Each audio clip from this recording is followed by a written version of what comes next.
egu ho nko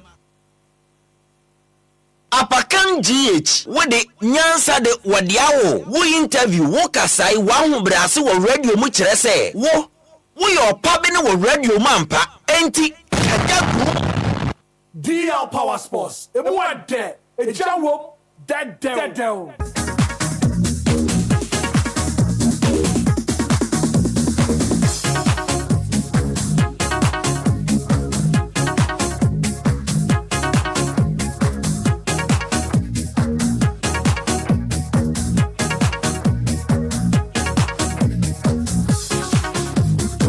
na Apakan winning the Bacharabi. The football, see you. No better fans, we are seeing no better than one. This was the Apakan move. Tell me our hinting. That's the Apakan move. Beer and then the Oakland from Sudan. Sana Apakan was for football. After Ghana sport, EDC Apakan. Now the Vietnam, Emma Ghana, Ubia, 18 senior football. Apakan, you still DLFM.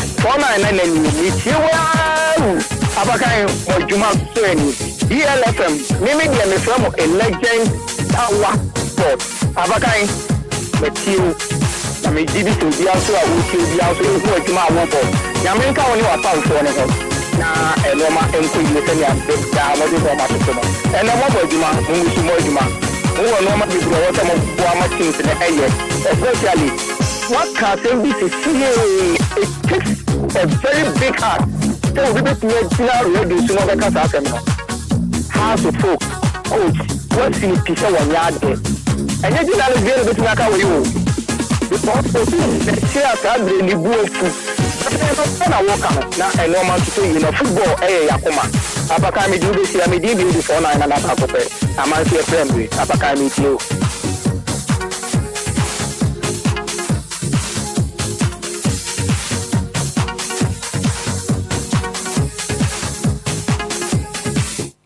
Agba enu memre dagbo India melegbodora no vinyo fogotofio India cha gama gbado mi gbanoyin sports ye mi twogbono yimenko enu DL Power Sports to gama kakakaka verse nebe indokuchu gari velapwa ye mi no imi twa DL Power Sports ya gbono medekuku no India yomade na madena gbona madena mesia mekropomotofio no chome radio adare DL 106.9 sports air dimila ye mi no imi twogbono ta medekuku no ngba the radio alegia na nenogia anyami ganyobi tuobole bo uno ko Facebook go fan lebina mingabo hefia no yo lebina hubeshe watashie ku wake sports neba egbeji DL Power Sports lebina minkpabo fai ni ochamoko ni moko akemoko ni mofia moke radio afo DL 106.9 sports noni nyesmo ni watashi ngane wakeba kajo radio ibie hani ne phobia we ni BP ye sports mi ni wakeba bahabo ngene. Good morning to our cherished listeners and viewers watching us live on Facebook. Today is Saturday on the 19th day of October 2024. It's exactly 21 minutes past the hour of 9 a.m. From now till 12 noon, we are seated in the core studios to bring you the best of weekend sports you will get in the nation capital and beyond, called DL Power Sports. So please, from now till 12 noon, don't hesitate to call a friend, to tell a friend, to inform the whole family that they should tune into DL 106.9. The best weekend sports in the nation capital and beyond is airborne live from now to 12 noon. Don't flip up your dial. We get you covered when it comes to sports. Ebusia mami nyina we so na enano pe obuo ahobrase ani ni die kwan so mema mu nyina che enwa makwa ba mfamra nkrampumpuni mantam ene Ghana jatum kasa fidie kase ba kopɛ so DL ohani isia echiri ponkron memere da saba biem ene eye October ne bosmene da to so dunkron afimpi mieno ene aduonu na samre wo hwa ya kyerɛ obre na ewo fidue mu ana esisi man pole aduonu ba ko ena agba pano nkron efi samre a ekwakwese dumienu ebebono agudie mo mrante bi mu friend agudie ma konfo agudie kwanso ya ba betu hire ene powder de aguye ho na ye twa ye ho frede na ya kom na agudie mu nsama wodo ekotwi na ekobreman ne ankanso ne awaso ntie ne awaso ate awanya nchemu ne papa no ya tenase ye de nchemu papa no erebro ya tenase ye sports ye nye football ntie sinkunye ye meka football asem nkwa enchero boxing dia wa wa, tennis wa, hockey, cricket, basketball, volleyball, African sports, everything sports. And ya boba no anano pay ya to need deal power sports ye de ebabesuma wo deal or hani sia chipon kron kasa video so ebusia segment awudo pina and a woman yedeba time with Dr. Sam Ebebam and what chairman on Insembeba a fierce Sembebam exclusive interviews no Ebeba wakwemo and I'm in penny for the besin kunya na empape mu papapano omo de abro a world research facts and figures educative informative matured analysis no omo de ebebro we nyina na yakabo no a ya to reading DL power sports ye de babeso don't forget say radio no ye de ban ye tie fo amutie on radio no so ene nya hwe fo amohwe e Facebook enti mu messages ye be kenkan ye be sole so ye be bia o manatum na mo afre a kire mo adwen e wo dwumedie no so we nyina na yakabo ma ya to reading DL power sports ye de babe down e wo DL o ha ne nsia e chi pon kron kasa fidie so enti abusu fi samria e kwakwa se dumie no be bode obuo ahobrase ni die kwan so adwuma me pese wo ye de mamne se obegya wo kasa fidie no e de ato a yenso adwuma ye babe na bosom so ampenefo ahwe so tua enka na yenso yenya bi e de ahwe ye ne abusia ene se ye de agudie mu nsem papa e babe so ye ma wachi e ma wakwaba memere da saba biem ya lock the whole city of Accra down to deal 106.9 the best sports show and yatnasia ye de babe so na nipa ba ko we ne nsanso nyame ni kata entimi a wotimi ne nyame nkwa na mede nsem ne ba solid formidable united sports team and yakayantuma bo ani a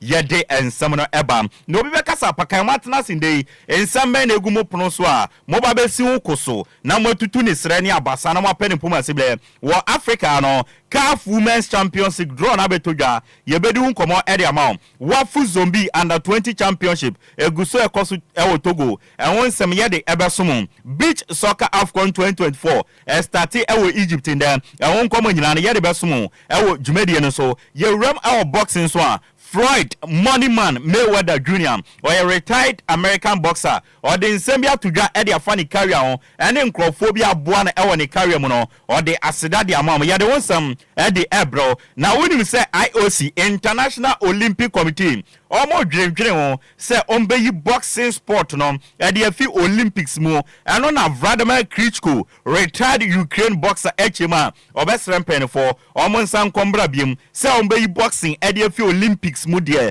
obesrem mo nyasa de na won komo twetwen ye de eba tennis Rafael Nadal enchebia or retire nesa na Rafael Nadal e open up relationship between Oni Novak Djokovic and Roger Federer and one some ye de eba NBA so no wonim se nchebia NBA season no ebe chase na no na NBA fo akotena se na almost season ya ba be komu no top 10 NBA players no omodi ababonten ye be di unkomo e odwumedie ne so e de ama ye rom out football so a FIFA Women's Under 17 World Cup e koso Dominican Republic ye de wonsam e de ba enanope and of course ye wona wotwim into top 5 major leagues in Europe, the French Liga, the German Bundesliga, the Italian Serie A, the Spanish La Liga and the English Premier League no games e be twegu na wotwe wonsam ye de eba be somo ene nsempi wa manone ene ye de ba ye Team Ryan Diem Eofia, the Black Stars of Ghana, Omonsensum, Ayabubruja, Black Stars ne Eden ne Haumo, Yabayo Madro and Nanope, Nayape Black Stars ne Puma Sibre. It's not always going to be about criticizing, and we will find solution to the problems of blasters. Essence and penny for Ekukudam and Yanu Mubeshia, Ewojumedi and so Nanope. Until we are going to find the solution to the problem of the blasters and the Black Satellite Wafu Zombie Championship. Kosovo Togo. Omabom first game, Omoni Beni, Ebodro, Naochi, Omosani, Oma, your friend Nijebe, but Yebedi Uncommon at the amount. Ghana Premier League match day 7, Ebetoja, Asante Kotko Ebebo Samates, Hasofok, Ebebo Dreams, Yawonsam. Yedi eba Ghana Division 1 League match day 4 fixtures yedi won samba and a Malta Guinness Women's Premier League match day 1 eba so na otwe yedi won sam ebetuja na sene medikan aka chodada no odi wani chom ewo Egypt eho and beach soccer AFCON 2024 no sha se ende na Black Sharks of Ghana omakwa kopie mo yaw ampofo ankra presido yene ne bedi nkomo ewo dwumedie ne so na yebisane so omukodu ye no sen ena nyama etiwo this and many more ye de babesom e ofie nti abusia ya tena se ene ye ntena ye dumie no mbo ya ye nsore so ye DL Power Sports live on DL 106.9 dwumadie pani person na so emo toto nyama ma ewiemu die no ewiemu pay no DJ Omarion ono eno otai chire pampen toto nyama emo yade dwumadie no ede abraw watwan ade ato Facebook live DLFM 106.9 DLFM 106.9 our Facebook o search page na be pop up like page no share your live feed no na ja comment nyina wo making kan ni nyina e de amawo your WhatsApp console so is active for messages ni nyina bra your backing kan and WhatsApp voice note less than 30 seconds bro 30 seconds amemmo obi wa on patro into a person record mama osa akwenya no WhatsApp voice note less than 30 seconds apakan your friend say metie mu fia madwin kire ni say o ma ne boro 30 seconds mean to me emmo into WhatsApp voice note less than 30 seconds fabra to mebo e di amount ahoma no 0593 406565 0593 406565 ano WhatsApp messages and our WhatsApp voice note tie biem mepa wo chow pa obuo ni ani die kwan so mese mema ne mmoro 30 seconds ebro 30 seconds mintumi mmo apakan ye frame say mekasa edifice fie no madwin kire ni amanoni say na mekire madwin blasters ye ni say na be 30 seconds now the aba na ma bone kama edi ama 0593 406565 eno ye DJ Omarion ne nsano adwuma obeti Bismarck edu say obeti nka na wofa Mr Mohammed Alasan former NCC national organizer edi mahaso folk obeti nka Coach Vincent Abio ebesa Ghanaian and the obeti nka na minia champion Benito live from Hot FM ono so ebe Ghanaian obeti nka ye ne mpanifo kukudampina ebedi nkomo ewa ahomane so Alhaji Amin Lamte obeti nka na Mr Yawampo Frankra ono so ye ne bedi nkomo ewa ahomane so mi amedi dwumedi ho chame edi ameje so no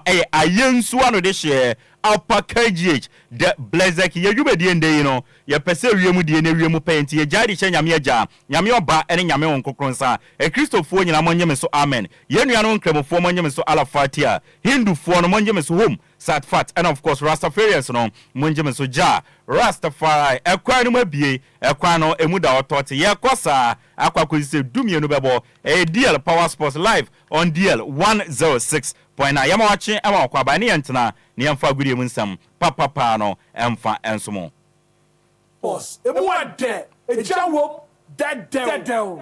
Of course, a more de ejawum dead nti DJ Omarion etoto homa no na ye ne Dr. Samson aka Dr. Sam of Live War Herbal Clinic ye ne no edi nkomo unim say yetna se na otwe bi a ye was segment bi awo yendwumadi nso won say na otwe du say a na nipa dodo na wo fie omo nko eye adwuma nti omo take advantage e de eye exercise na exercise na eye kra no ye nim ho nyama bebre obi wa yare bi wono so onim sesa yare we exercise ya mekoye emmoa me na wakoye na akofa yare abre no na exercise na ye na kade a yehia na pomudi na ye pene de abre no ye nim nipa dodo na nim tie be wi echi no ye koye exercise na akofa how ne amane e de abre exercise is also part of sports enti ye trans na wotwe bia ye jebre ne ye ne doctor fo abne edi nkomo no mo ncheche se na be ya exercise no ye koye emfa ohaw enkobre na mu apomudi na yepe no yebenya enu nti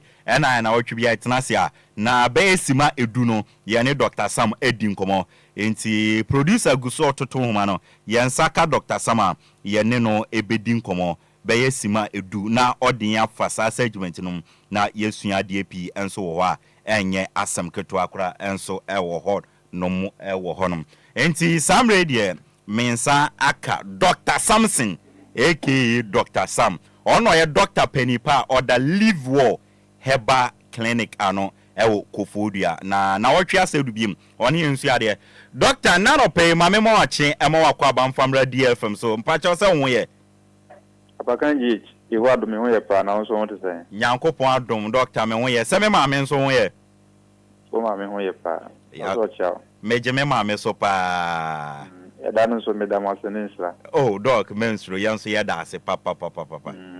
Matias. Okay. Sure. Doctor, now what you said to be Ghana for 8 year Facebook for no show. Once again, exercise and once and somebody see na what you be ano Dr. Sam or the somewhere no. And then so kwemu da Ghana for 8 year show. Apakan me that's Metia one DLFM nyina me gidi say anope obi an we nti akase enso ekoma ye legend Charles Kojofusu Daddy Lumba fantastic Metia ne pa bibi obi a onyankopon ko so nhia no amen nti you say health apomodino it is not valued until we lose it.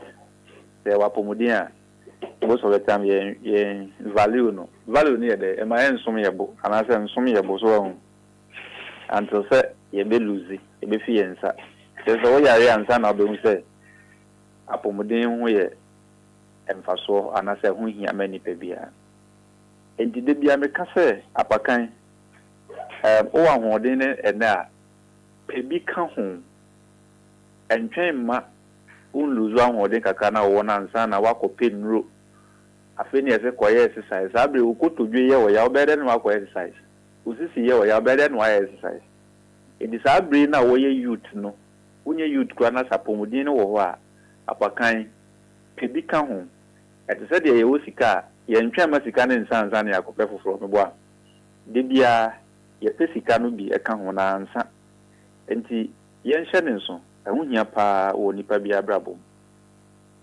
na ene efutu a na sa de ebisua kakra ewo exercise ho eye breathing exercise breathing ohumi ehu exercise ana humi a de sinsin yapom apakan what we pipen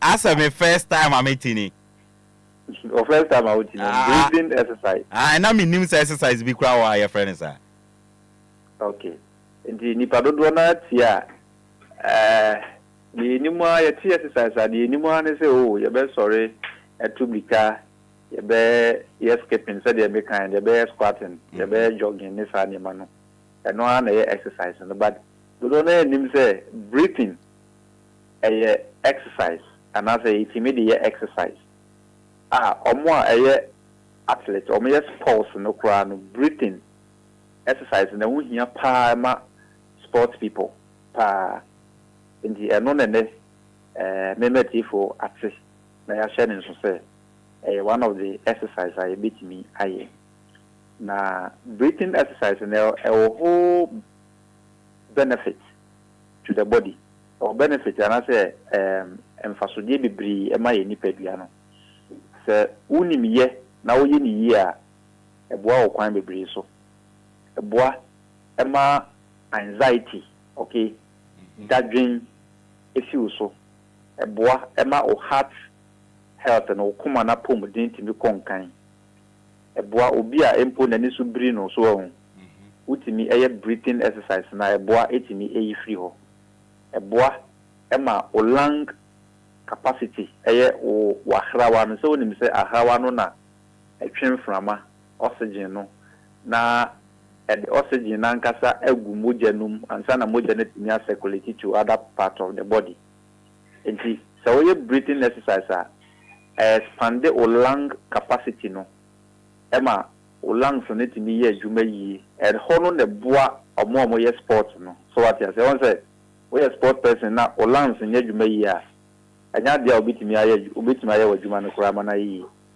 enti that part no eboa sports people pra and the breathing exercise e won fasodie bibri ema enipadua no na said the Apakan will say e first time I would breathing exercise ni eni empo na say enipadodo na ne bia omonte breathing exercise no and how can you breathe with or how can you do breathing exercise obeden what me I breathing exercise no there are several ways e bi o ho a obetimi atwe mfama na ko mu so ujira ntenten na watwe mfama ko mu but we Apakan so obeya wa hu say open environment a clean air pollution bi ani ho nti mostly na na wotae na ahomache a so on eboa pa because ahomache no ya na air pollution no dey wo form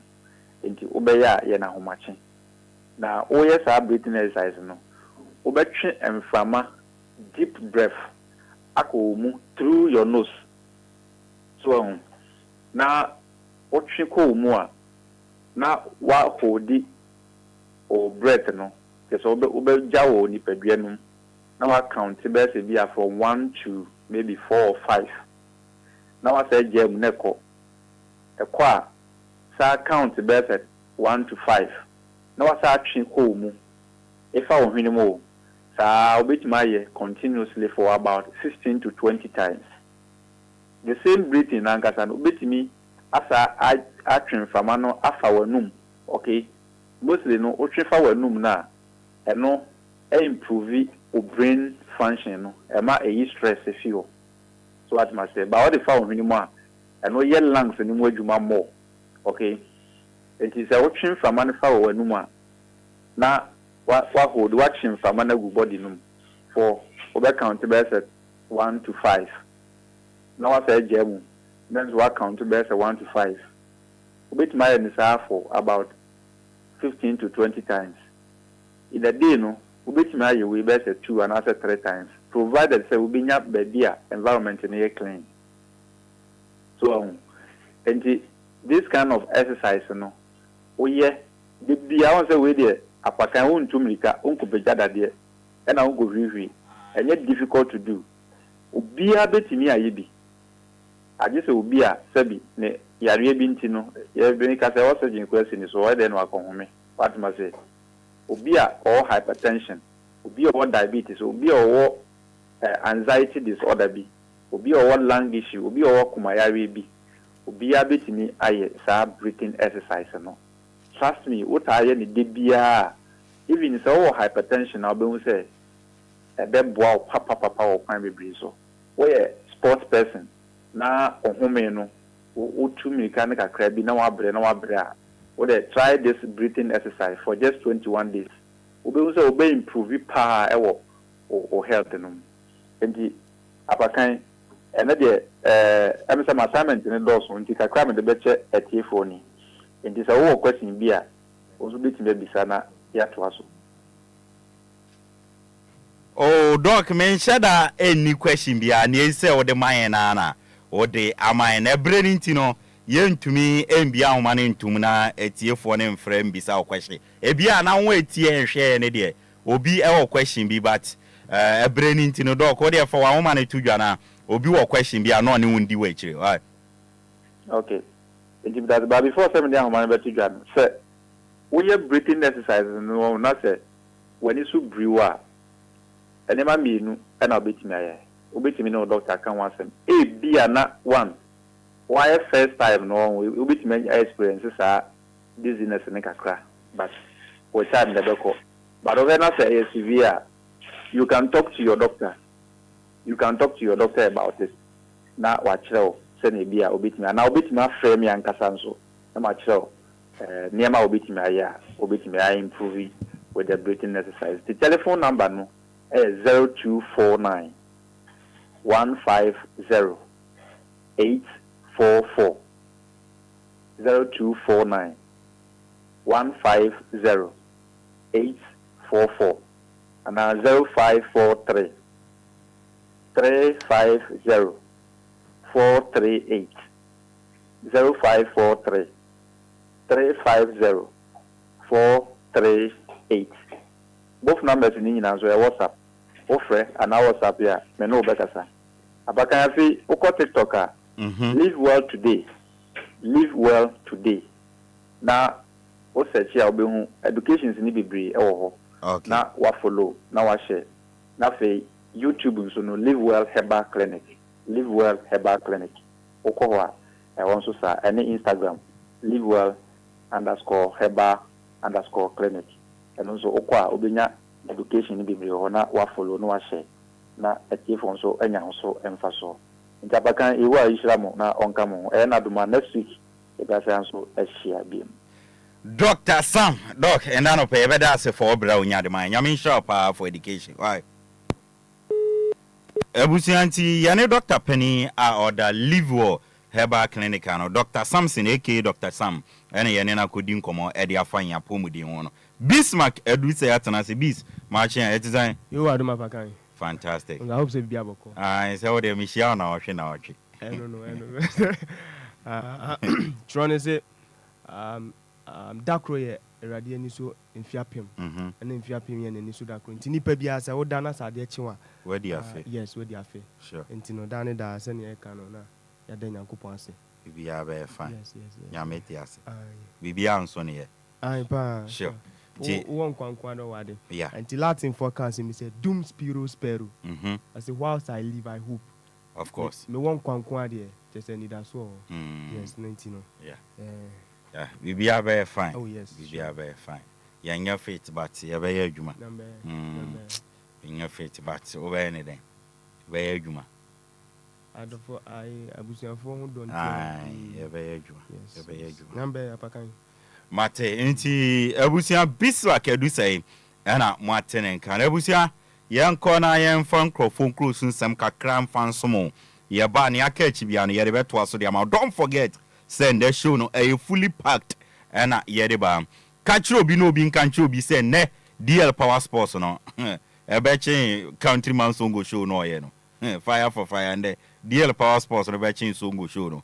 As I say, for kuku dam never you median so. Coach Vincent Abio, Obeteninka, Obete Wafa, Mr. Mohamed Alassan, former Heart of Folk and NCC national organizer, Obeteninka. Champion Benito Beteninka Bismarck do say and so atna say dada and of course ye be dim komo e wa man so Alhaji Amin Lamte ye be try say and sabekane ne dim komo and Mr. Yawampofo Ankra and so ye be try say and sabekane ne mpanifo we nyina no etumi edim komo e wo dwumedie so fa do see there yanko ne yamfa nkrofon close nsam kakra emfa so ye ba ne aka echi bia no na ye de atoa so e de ama.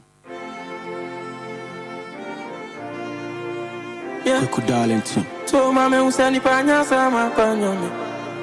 Panya ye.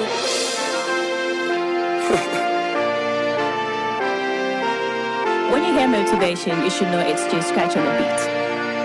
Yeah, Impempia can don't want some of the training pants when you perform the pan, the pad of one before the communipa. The choice of Bunipa, the choice of Shonipa, Ubunipa, Shonipa, Fisher, your better we and Nipa, Yame, Fanny Pasu Buoni Pansu when any Nipa Buoni Power, Cherry yourself and I there what the choco communina. Now we just so the Nipa come up, then Sunipa wants some Nobakaya, and I want kind of bringing now. What's so I be die? Then Yakatansu one die, I want 4 dollars, so 1 for is in 9 penny kai. Till Babu Maya.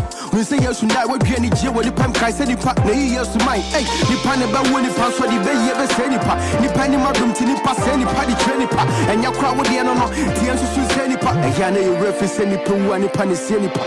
Namena Buenipa, not a funny passo. Nipa Yansu, Nipa Nasumina so. Misano Yakatra, Missa, Nipa Trimus, Pamina shows I done for Panis. Fine ye, now I ye. Nenipa, come te, my pine, I'm film, Senena, Kawaii, Pine, now I ye. Nenipa, come te, my pine, I'm film, Senena, Kawaii. Yakupon the Bonipa, Onu, who so Bonipa, or Maripa, no here in other so so Yenipa, Nipa, she has said, I know quite Badania Buenipa, Nipa, Nipa, then 2 million Buenipa, the 7 coming out in 90 China when I'm penning at your pocket ticket to send him, Mamma, Danny, Nipa, and Nipa, and I will Yakupon the boys, Majata, and Snakes, offer Mary Adoa, Nipa, who Nipa, Yatasa, or Wadania Main, and a home Nina, Utimidini, when I'm swinging at Kamania, I feel what Danny Nipa, Fisto, Brother Yenipa. The choice of Bunipa, the choice of Shonipa, Ubunipa, Shonipa, Fisher, your better we and Nipa, Yame, Fanny Pasu Buoni Pansu, when any Nipa Buoni Power, Cherry yourself and I there when you choke Comnina. Now we just so the Nipa come up, then Sunipa wants some Nobakaya, and I want kind of bringing now. What's so I be die? Then Yakatansu one die, I want 4 dollars, so 1 for is in 9 penny kai. Till Babu Maya. We say yes, you die, what you any jail with the pump kai said Nipa, years to mine. Hey, Nipa never win it, pass for the bay, ever say Nipa, Nipa ni madam Tinipa, Senipa, the Trenipa, and your crowd with the no, the answer to Senipa, and Yana, you reference Nipa, and Nipa, Senipa. Namena Buenipa, not a funny passo. Nipa Yansu, Nipa Nasumina so. Misano Yakatra, Missa, Nipa Trimus, Pamina shows I done for Panis. Fine ye, now I ye. Nenipa, come te, my pine, loving film, Senena, none of pay young phone cross in some ya bobo ka crabino young fan so ye fu yan penny phone internase now come a chicken catch young fan to us and from out. Don't forget say live on Facebook DLFM 106.9 kwa na weja messages ni nyina wo ye be kenkan ni nyina kama edi amawa enye asam ketwa kra ebusuami media man on Instagram na edeba no edi ameje so no still remains ayensu ano de share Apakan the Blessed King ebusuan sana na otwe me ye no me hyase di fie bibrim na yewie e obroni kroso e wo amanone na medical dia to anim e wo me introduction mu dada say CAF Women's Champions League 2024-2025 no group stage draw no etumi atodwa na yeye group stage draw no say ena kokoye wo group A no yenya bobo kwa FN AS as far omutumi APM wo group A or join me live on Facebook na me ne wo enye stories no embom upiem wo Facebook a ye the CAF Women's Champions League no ye the omodro no e dey atu Facebook kama wonso betumi enye bi e dey ahwe wo AS as far wo ena bobo kwa ye friend Angles de la Madina almost APM group A and a TP Mazembe APM group A and a University of Western Cape almost let me APM group A yede and want some edison UPM group B Ubenya Mamelodi Sundowns of South Africa Omomba Timono na wenya Tukhamon FC and so and a CBFC APM and a Endo Queens of Nigeria almost APM group A and a group B rather yede want some edi asomo into way and a yakwaya draw no yakokoye CAF Women's Champions League no ya won some na media somo na uram awonsam fufuro mu dia abusia CAF pen for a confirm say nansen no ana enche bia no Women's AFCON 2025 ebeba so in July 2025 no omaya ebe host that competition no akwakoye Morocco enti Morocco for a winning hosting bidder omode be host next AFCON na ebe koso ye mane dia no in July 2025 yede won some ede aso enu akin so no CAF pen for HMA almost 2024 CAF Awards ceremony na ebe koso no enu so mbe host no e wo ma ya friend Morocco na date CAF Awards 2024 no ebe ba so no December 16th ho ena ye be kwakoyi CAF Men's Best Player of the Year, Women's Player of the Year, Goalkeeper of the Year ne ade no ho ena ye betumi akoye sa award no wa ye de won some ede atoanim we ne mama nyanwa one of the most powerful people on running CAF now no Foxy Leja and so and Morocco omo FA president inti bibia na olobi se yem famra Morocco inti na nanse CAF bibia no ma peja e de akopiemo Morocco ayede wonsam edi asomoa enya asem ketwa yemfi ensamfu from the emfa yeni nchemo beach soccer 2024 na ehase enebeto musa akwa stage 1st October 2024 maya yefen Egypt enye asem ketwa na ehase ende no say ena fixtures na ATM Match day 1 beach soccer AFCON say NT and then about 3 p.m. Morocco and Tanzania Edibabweni and at 4:13 so no Egypt and Omaya yefene Ghana and so Edibabweni and on in the games are able to me Abaswa yede and one some area to anima match day 1 nyame adomo chana urem gubi wona 3 p.m. Senegal and Mauritania bebo na Mozambique and so any Omaya yefene Malawi about 4:30 and yasam ketwa match day 2 group A no yebeba so nyame adoma 21st October Morocco and Ghana bebo 12 noon na 3 p.m. no Egypt and Tanzania edi abo match day 3 beach soccer AFCON group A no ebeba so 22nd October 2024 and match day 3 no ebeba so na Tanzania and Ghana bebo 12 noon na Morocco and o man yefen Egypt almost so edi abo ani 3 p.m. ye don some edi asomo group B no match day 2 no 21st October Senegal and Malawi bebo 1:30 and Mozambique 4:30 no Omoni Mauritania Edibabweni na match day 3 no 22nd October 2024 about 1:30 p.m. Oma yefeni Malawi any Mauritania bebo na fenso 4:30 no Oma yefeni Senegal omonso any Mozambique omodi ayantam so ede wonsam ede atwe beach soccer AFCON 2024 sha say Egypt in there and yede wonsam ede asum uram Facebook DLFM 106.9 DJ Omarion project ede atwo kama onso ubenya bi ede ahwe wo a enya sam ketwa wafu zombie under 20 championship eguso etwego ewo ma ye fene Togo na endra urum ewo grubina omo match day 1 etoja na Nigeria yenuanom alata ya no omo transe omo anhyebi omo ye fene Burkina Faso bo meka ba kwa omo entumante a yede awonsam ede asomo a enya asam ketwa eno eye wafu zombie under 20 men's championship a ekoso ewo Togo no ena yede wonsam ede asomo now mi rem ewo South Africa na urum ewo South Africa one of the greatest African managers of late yehuno papa ye feno Patrice Mosepe na okay Patrice Mosepe former Mamelodi Sundowns ene Bobo kwa ye friend El Ali of Egypt omo coach na Nancy Opiem our Saudi Arabia ekoye adwuma na oje adwuma na editor report by ani Saudi wani chom Iran Iranian Premier League side ye from Esteghlal Football Club no 1 year contract and omodi ama papa ye friend Piso Mosimani say omra no be new coach inti ene Piso Mosimani edi nani achemo ewo Esteghlal Football Club ewo ma ye friend Irana ewo enokwakoye coach ewo 1 year contract na Esteghlal Football Club edi ama Piso Mosimani somra na oni omo be adwuma ye de wonsam edi ato anim na uram ewo Iran Premier League ne so currently no wo kwa ye friend Esteghlal Football Club no omo da 11th position 7 games ya bono omo 8 points and they omakofa Piso Mosimani aba say omo toto nyame na bobo kwa ye friend Esteghlal Football Club ewo Iran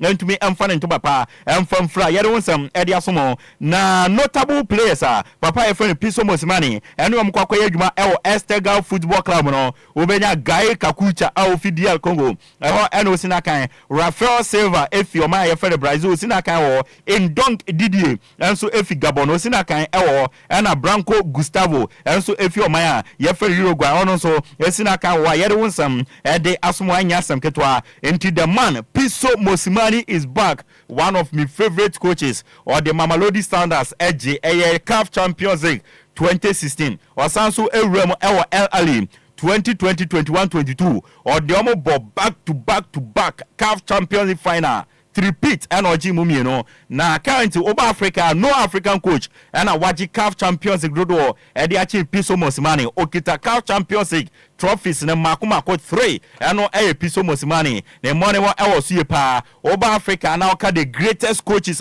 ewo Africa Hassan Shiata ofi Egypt obeka CK Jamfi ofi Ghana the next one obebodi no Piso Mosimani into Piso Mosimani one of the greatest managers Africa yetumenya ene ordinary mo ewo Esteghlal ewo ma ye fani run na wakodi ni dwuma wo ye de wonsam e de esomo yemram ewo tennis na yemfansam emfam fi tennis ensomo ebusu American de ato anim ewo mi introduction mu say IOC ye twanitia e kanisa na opese wo kan food ya edi no International Olympic Committee na omo contemplate say ombe yi boxing sport e de fi Olympics no na eno na Vladimir Klitschko e de atuja say in the obesre IOC penny for say Saudi no person mo ye no munjai mo munye say boxing one of the oldest sports Olympic program no na since 1996 and no Enquires start contemplate here say ombe Saudi no and then Enquires did one command ejina basis assembly or say obesre penny for say the next Olympic games na be call Los Angeles USA 2028 no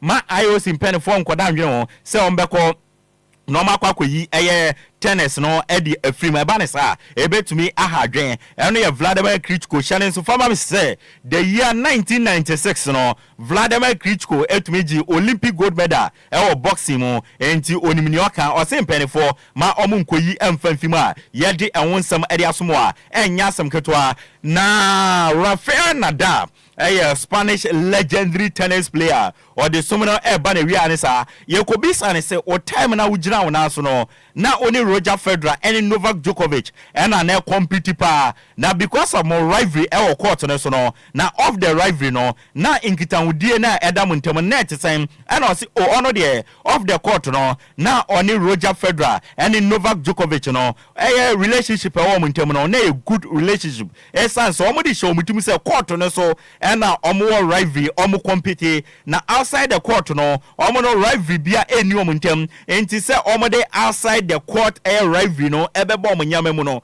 na ɔmo mfa mbɔ ɔmo nyama mu enti ɔno deɛ ɔbɛka sɛ na ɔmo te ɔmo ho ase ɛno ne nsɛm a Rafael Nadal ɛde atodwa ɛde afa relationship a neda ɔne Novak Djokovic ɛne Roger Federer ntem a yɛde asomo ɛwɔ dwumadie no so yɛnwura mu ɛwɔ boxing ne yɛmfa nsɛm ɛmfa mfi boxing ɛmfa nso mu deɛ a yɛnwura mu ɛwɔ papa yɛfrɛ Francis Xavier Ngannou na papa yɛfrɛ Francis Xavier Ngannou Cameroonian professional mixed martial artist na nansen we remo professional boxing na obo nansen ye hu so ne boxing na kukudam ne pi na e de ntokwa ahodo e de abani na ye kobisa nansen wakotena kire kakra na opese oba back na into professional boxing na obeko a wan na waye wadwen se wonya one ne beko e na osi ofo na one de on hyada na nwene ho se oni obi beko na mum no se akwanya ne ba se oni obi nko a obi ti se Deontay Wilder no onya one ne beko ye pa ana so oni obi ti se Tyson Fury enko a osi anya bad pa na mum no se obi sa ndi obeka sesesia no na nwene ho so onya obi a one ne beko ye na mum no si ye pushing it to the wall so ni obi nko sesia one de osusu se obi ti se Deontay Wilder anya bad ana Tyson Fury on san ne nkubie ma anya bad yentre Francis Xavier Ngannou ensama oditu jano. When you do return to boxing, do you have an idea of who you'd like to fight? I don't know. Maybe I don't have a name now that I think it depends on the landscape, but why not a name like a Wilder or a rematch with Fury? I don't know. I'm down for everything. That makes sense. Deontay Wilder would be a mouth-watering fight for the fans. We know there's going to be a big show in Saudi Arabia in February. Could that be the matchup for you to come back in boxing? Is that the right kind of time? I don't know. But if you did, Wilder is a name that you would be interested in. He's a very good name that I've been interested in. Francis Xavier Ngannou, a professional Cameroonian mixed martial artist and they ordinary era professional boxing when ensama or they are to jano no send they person back into professional boxing no be kondia or share him so be obi to say Deontay Wilder the bronze bomber no no e dia yantam so ana onye obi to say Tyson Fury na onene ko anya bad cry de wonsam e de ason Floyd Mayweather Jr. a retired American professional boxer or kone boxing no undefeated and or the be obi a entumi ambo no na emotionally no Floyd Mayweather Jr. Eddie Nkomo Eddie afane boxing career on so shasia Eddie besi se owie a okọ unbeaten obi entumi ambro no okasa Eddie found ena no achi nkrofo ahodo a aboaboa no e woni career mu amande ne boxing career ne ewiemu die ewiemu pay no and then Floyd Mayweather Jr. Eddie asida Eddie mom yentie emotional statement Floyd Mayweather Jr. Eddie Aba Montano. When I just sit back and just think about my career, all I did was just take one fight at a time. I never overlooked anyone. But what these fighters don't do is what I've done. You know, within a year, when I was like 19 going to 20 or 20 years old, I was already a millionaire. I fought 17 fights in a year and became world champion. And I've been world champion for 18 years. And three of those guys may they rest in peace, but they all played a major key in my career. Chiquinito Hernandez gave me my shot. May he rest in peace. Diego Corrales, may he rest in peace. He was a great man, and we both was undefeated. And each one of those fights took me to another level. Arturo Gatti, may he rest in peace. That was my first pay-per-view fight. So those things I don't remember. And if I keep fighting, I ain't gonna have a sharp mind. So, I gotta get up out of there. Numbers have been thrown at me to stay in the sport. But it's so crazy. When I fought Marquez, and when he was a little bit younger than me, they said he was over the hill. There's so many double standards. It's like, damn if I do, damn if I don't. When I fought Mosley, I don't really know what his age was, but I think we was like 4 years apart or something like that. We both was in our 30s. But then they say he was over the hill. When I fought De La Hoya, he was younger than I am now, but when I fought him, they said he was over the hill. But when I beat Marquez and he came back and knocked out Pacquiao, but when I beat him, they said he was over the hill. But when he beat Pacquiao, they didn't say nothing. I mean, I just. Floyd Mayweather Jr., aka the Money Man, and emotionally, no, wakasa ediafa ne carry on, or see what shall no konya de and in crophobia boa no ewa ne carry mo, and mo to me bedum pempen, so obedu ye no, and Floyd Mayweather Jr., the Money Man, to me edia to ya mao, ewa boxing wa, and yasem kito yemfi boxing mo, na yen remo ewa National Basketball Association, and on crofo chanity a friend of NBA na enchebia, NBA season no ebe to me ashase, na NBA mpene for season e babe remo no, top 10 NBA players yen share him, so money be so any to me, abo mu team so no say ena etie na rankings no number 10 no Anthony Edwards osina kan ma Minnesota Timberwolves or and na 9 no Kevin Durant or Phoenix Suns and obenya number 8 no Joel Embiid sa Cameroon ya branch na obo ma oma ya friend America no or Philadelphia 76ers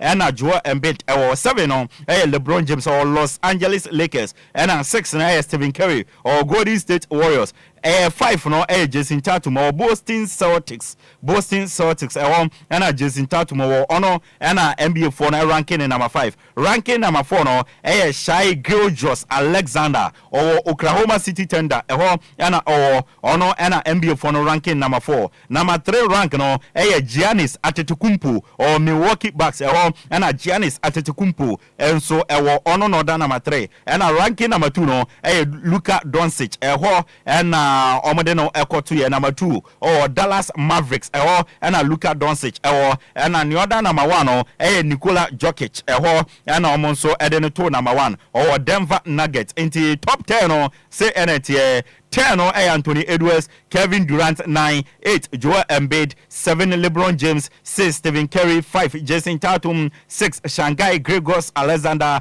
3 Giannis Antetokounmpo, and 2 Luka Doncic, and 1 Nikola Jokic. And any NBA or top 10 and on the Abammontia. Yede and won some Ediasum Yeremon, football, their women's under 17 World Cup, Eguso Koso, Dominican Republic. Now Uremo and Group A and B no. Almost second group stage game no I bet you are saying that group A no about 8 p.m. na Nigeria under 17 man omoni Ecuador under 17 man e de ebe yantam so and afen so about 11 p.m. the host nation Dominican Republic omo under 17 man omo New Zealand under 17 man e de ebe yantam so ayere wonsam e de amao na uram group B na nde about 8 p.m. Spain under 17 man and South Korea omo under 17 man e de ebe yantam so and about 11 p.m. Colombia under 17 mano and so any USA under 17 mano at the babuanim a group A na group B no rather mede and won some ede asomwa enye asam ketwano a group A games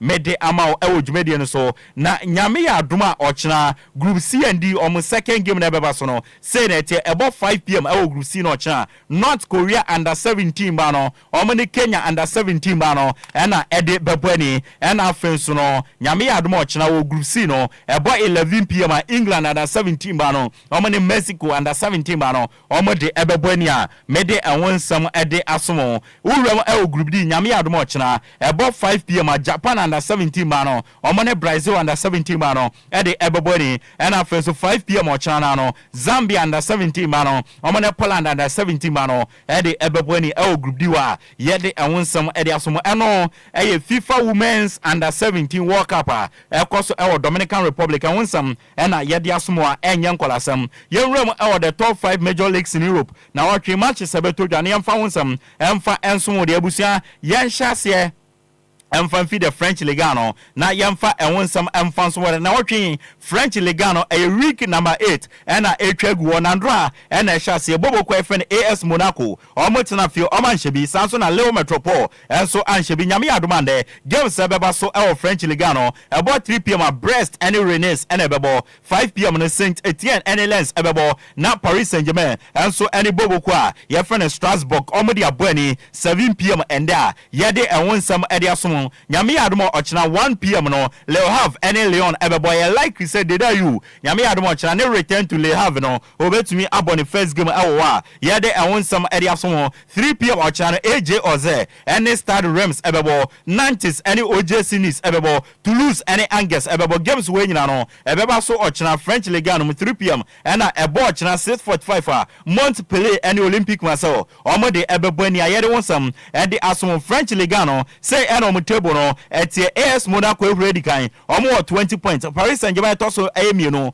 omo to 17 points and Olympic Marseille toso miensa omo 14 points Leo etoso 9 omo so 14 points and abobo kwa friend Reims etoso enuma omo 14 points okwa se o teams a omo ahwani ombeko relegation no say etie 16th position no bobo kwa ye from mepedi no edi amao bobo kwa friend Toulouse omo da 16th omo 5 points and obenya Montpellier 17th omo 4 points and 18th no Angers omo so 3 points yede ewon some edi asom top scorers our French Ligue 1 no Abrante friend Bradley Bacola our Paris Saint-Germain washe 6 goals Mason Greenwood our Olympic Marseille washe 5 goals Jonathan David our Leo Metropole washe 5 goals and Kito Nakamura our Stade Reims washe 4 goals wa yede ewon some edi asomo enye enkolasam yemfi the French Ligue 1 na yemrem our German Bundesliga no na watwi week number 7 and etwago the German Bundesliga no na endra one game etodwa bobo kwa ye friend Borussia Dortmund omotena fi echi St. Pauli ebo mekami no ema omutumi etimu baako na Abrante ye friend Rami Bensembaini go edema Dortmund and na Seu Gurasi enso ede baako kan na Seu Gurasi no o form brutal enya asam keto akra and na St. Pauli go no Abrante ye friend Smith ede tumi go no edema St. Pauli ye de ewon some ede asomo nyame adoma the game sebeba so German Bundesliga na ebo 130 Bayer Leverkusen any Eintracht Frankfurt ebebo Borussia Mönchengladbach and so any bobo kwa ye friend FC Heidenheim omo de ebebo ani na afenso no Freiburg any Augsburg ede aboni TIG Hoffenheim any VfL Bochum ebebo Mainz 05 any RB Leipzig ebebo games we nyina no ebeba so enne 130 about 4:30 there Bayern Munich any VfB Stuttgart omo de bebo ani a ye de won sam ede asom nyame adomo china 1:30 hosting Kiel any Union Berlin ebebo and at 3:30 Wolfsburg any Werder Bremen ede bebo ani a enye nkolasem kra ewo German Bundesliga no omo table no say ena etie bobo kwa friend Bayern Munich omo di kan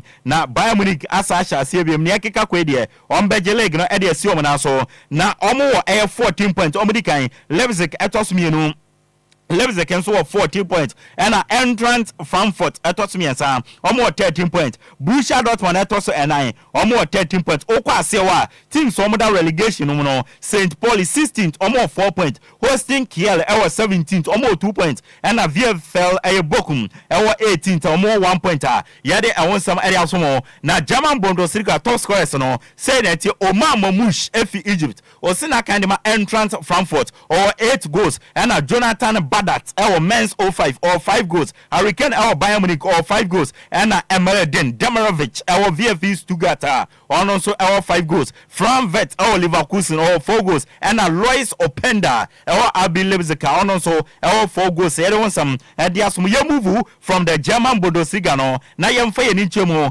the Italians here match day 8 and na otwi ebetwagu na say na omon some na etie na match day 8 no chance nyame adoma ende Italians here no Italy na remo Facebook DJ Marion project ne kama ho enya sam keto akra enti Facebook na DLFM 106.9 remo na also kan ho na jaw comment ni nyina making kan enso WhatsApp no don't forget so WhatsApp voice note less than 30 seconds obetumi edi about 0593 406565 0593 406565 or the WhatsApp voice note less than 40 seconds bar me bot ni nyina enso edi amao na Italians ya no say no fixtures no eti nyame adoma 1 p.m. 2 games ene beba so Como 1907 omone Palmer ena ede bebweni na Bobo kwa yefeni January so no omone Bobo kwa yefeni Bologna ede abweni 2 games we ebeba so 1 p.m. ende a enye nkwalasem nyame adoma ende na ebo 4 p.m.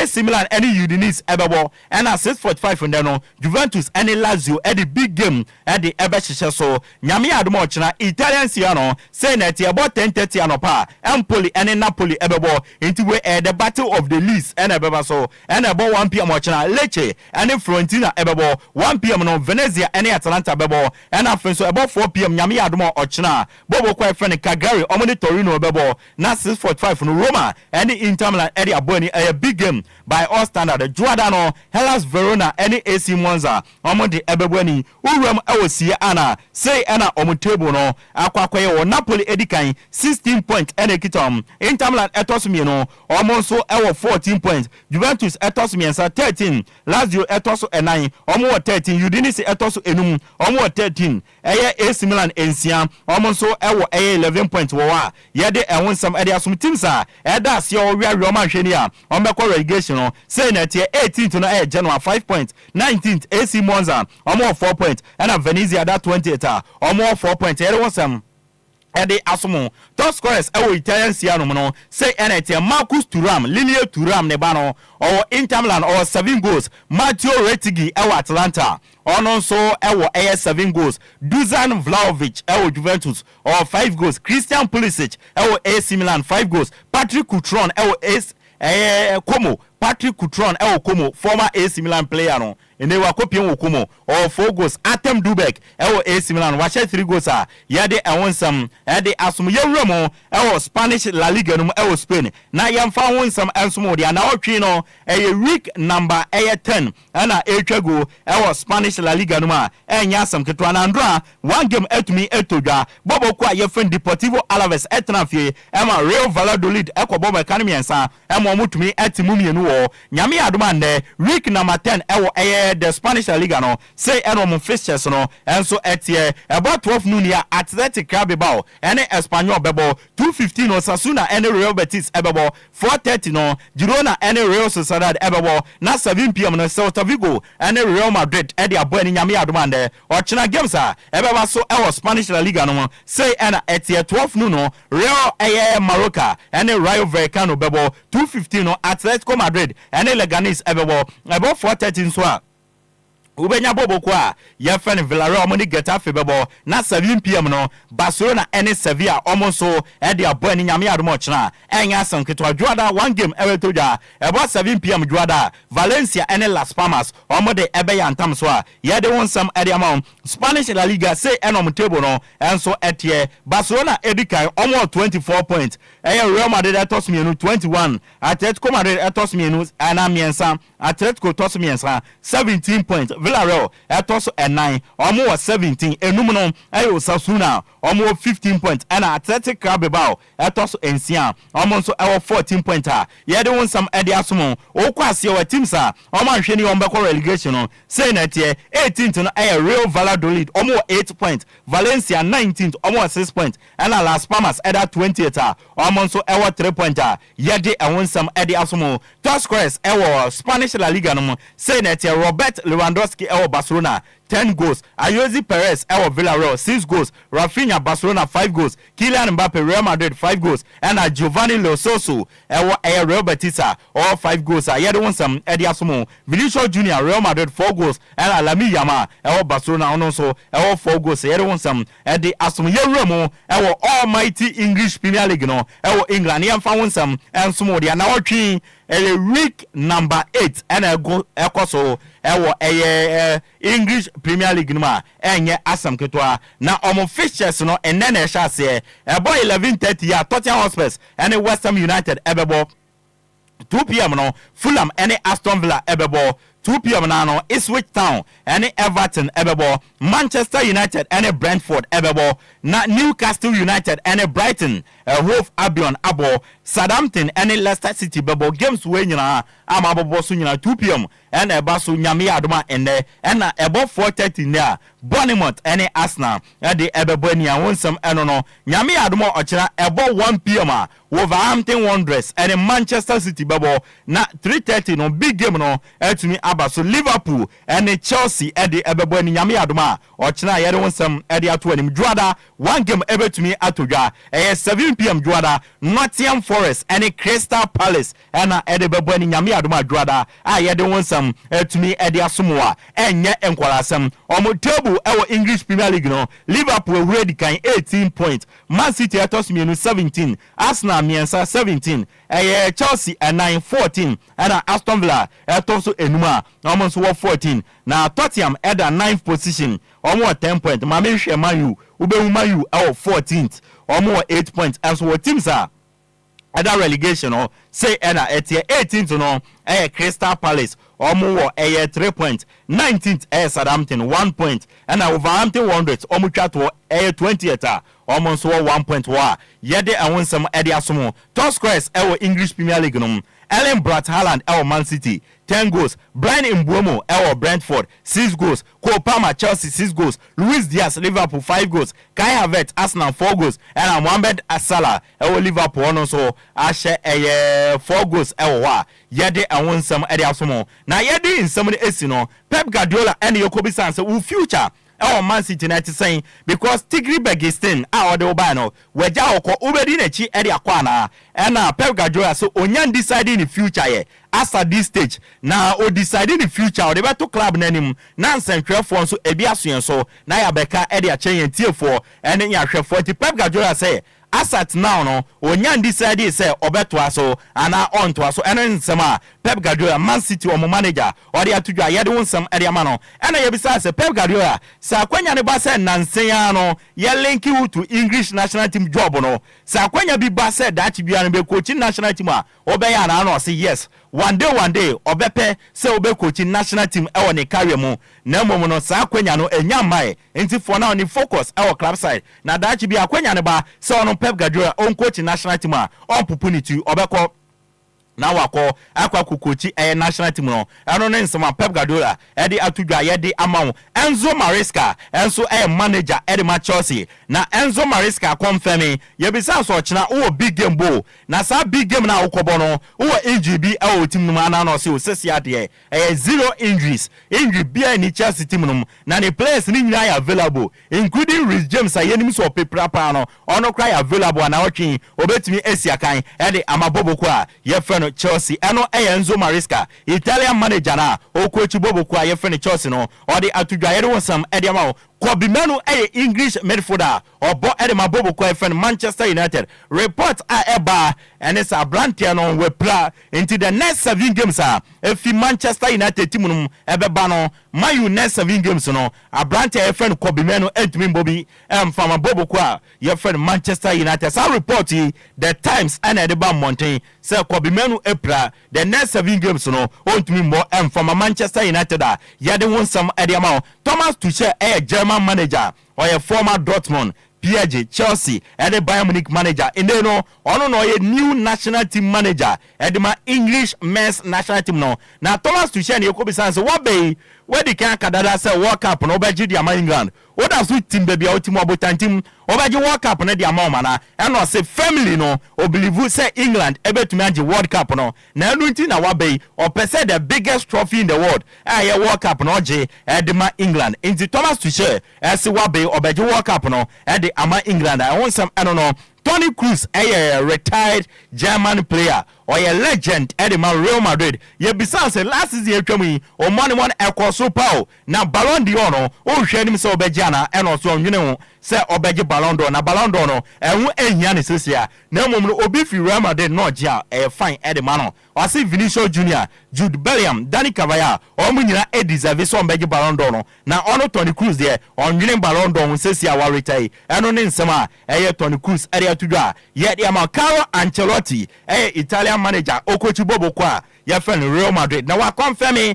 say David Alaba will play by 1 year ni and David Alaba play o say nyame nchade David Alaba started training kakra enche bi obesi agopra no so na on Real Madrid start esi akan eno ne confirmation Carlo Ancelotti edi aba ye de asomo na Barcelona catching Marc-Andre ter Stegen German goalkeeper we play na injury na wenya no kotenchi the whole season no ontumi embo emfama Barcelona na report ebane say wakoye ni surgery na wie ni recovery process no watimi asha senti ni recovery process no Marc-Andre ter Stegen asha say uremo Facebook a obewo say Marc-Andre ter Stegen no DJ Marian ede na to so a wa start ni recovery no nkakra ye hwe nim say bia nyame ye na adom kra na watumi aba abeda trem this season ede ama Barcelona ye de wonsam ede asomo urem e wo Leo Metropole akache France almost striker bi your friend Jonathan David onim goal cha papa na report ebane se Canadian way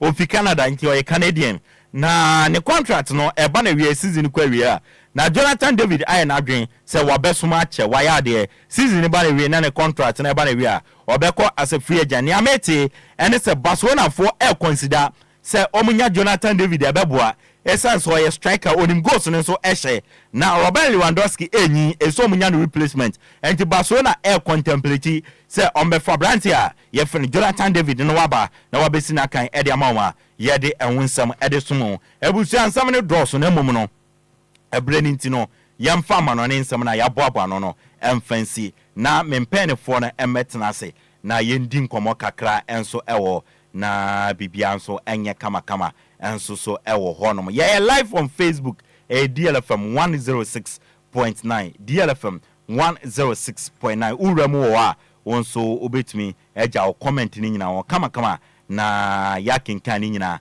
ede ama kama DL Power Sports live on DL 106.9 so ena yede ama ono empenifo ni nyina tena se enche bia no yebewuramu na yede ensam no ede asomowa enye asem keto akra enso so ewo onoma enempenifo pina no ewo dwumedie no so enso ewo coach Vincent Abiu coach aba obetinenka na afenso no Bismarck Edusei ewa ha wofa Mr Mohamed Alhassan ebeba na champion Benito enso ebedwane odwumedie no so a enye asem keto akra enso ewo ntine show no fully packed enso major WhatsApp voice note no less than 30 seconds 0593406565 0593406565 or WhatsApp voice note no e de ba me botni nyina kama enso e de ama less than 30 seconds or de ba me ye ne kama enso e de ama me hu se ebi abebigum momfamra me boboni nyina enso e de ama mo kama enso wo ho a enye asem ketwa enso so e wo honom na mamenko Facebook na comment na ba no mi kakra mfio na me mpene fo na kwaba na ni akechi bia no yam fanto aso from American catch se show no live on Facebook DLFM 106.9 ti undwane ya kama wo na ja comment ni nyina wo na ye benkika ni nyina edi ama misreti fo mo fanchame code bi attack me into me voice na de en ya say kra mo fanchame code bi etete me pa intina say me voice no aye bibia wo but ni nyina mu no for God and country ne say yaba na ye de ebesom yeti fo nti me voice ne de monfanche me pa enso ewo na messages no abegumu bebre menyi kakra enso emfa enfio Kofi Ajman Blackman I say good morning watching you live inside Pig Farm Accra Kofi Ajman Blackman yeda se de bia o hwe yendwumede nyame enhira wo enso wo Piaga say good morning guys I wish my darling club Liverpool all the best Piaga yeda say Bismarck the Don and driver Elfia or see okay have learnt a lot Bismarck the Don and be say momentum kana bibiam so and 5 Filippo Kwabre Kasem or say good morning Apakan wishing Manchester United the very best of luck in their game today against Brentford greetings to Father One Cantona, my daughter, Frimpong Manso, Achia Phyllis, and to my mother, Auntie Mary of Jensuso, Filippo, and so Eddie and Filippo, Yadase. Messages in the Gumuchapo, Nemo Mempen for Natanase, into Memo Makwaba, Nani Akechibiano, Yamfa, and Tuaso, and so Ewo. Where the county Bismarck do say, Enka, my main corner, coach Vincent Abu Akwaba. Coachito, good morning. Morning. Say, oh, yeah. Yada Nyamiase. Yeah, now I say Waba, so sure. Now, what share on board last week be say, Odo partner be baba. Now, in terms of in Swai and clubs and the more players near the why a demonstration be the actually or the now bounce wampa. Into Yada say, Mamma Kona Mana Kwaba. No, I'm money the infant. Open him, match. Yeah. Now I'm patch up on Boko there. Now so in Yankopo Dom Menway. Sure. Now I'm patch frozen. Media Sade, Kwabna or Saibonsu. Wow. Sports media with me friend Gaddafi. Fantastic. Flow. Oh, big cash. Wow. And is there no opening cash in my big cash? We become big cash. And now yeah, my Aquaban. So first time I'll buy any art to say. Oh, higher. Fantastic. Higher. Say set up no BBI. Okay. Until a few minutes I'm at trans and me ready. Met me I idea Yenska. Enter na my idea. Mate. Yeah, my Aquaban. So Mate. I think you will see I'm in penny for way and there. Ye neomo ebedi jumawe. Na mamen tunchi akese and former Dr. Obin. Dr. Obin Dr. Penia or da enunam heba clinic ano. Ewo satellite Accra satellite.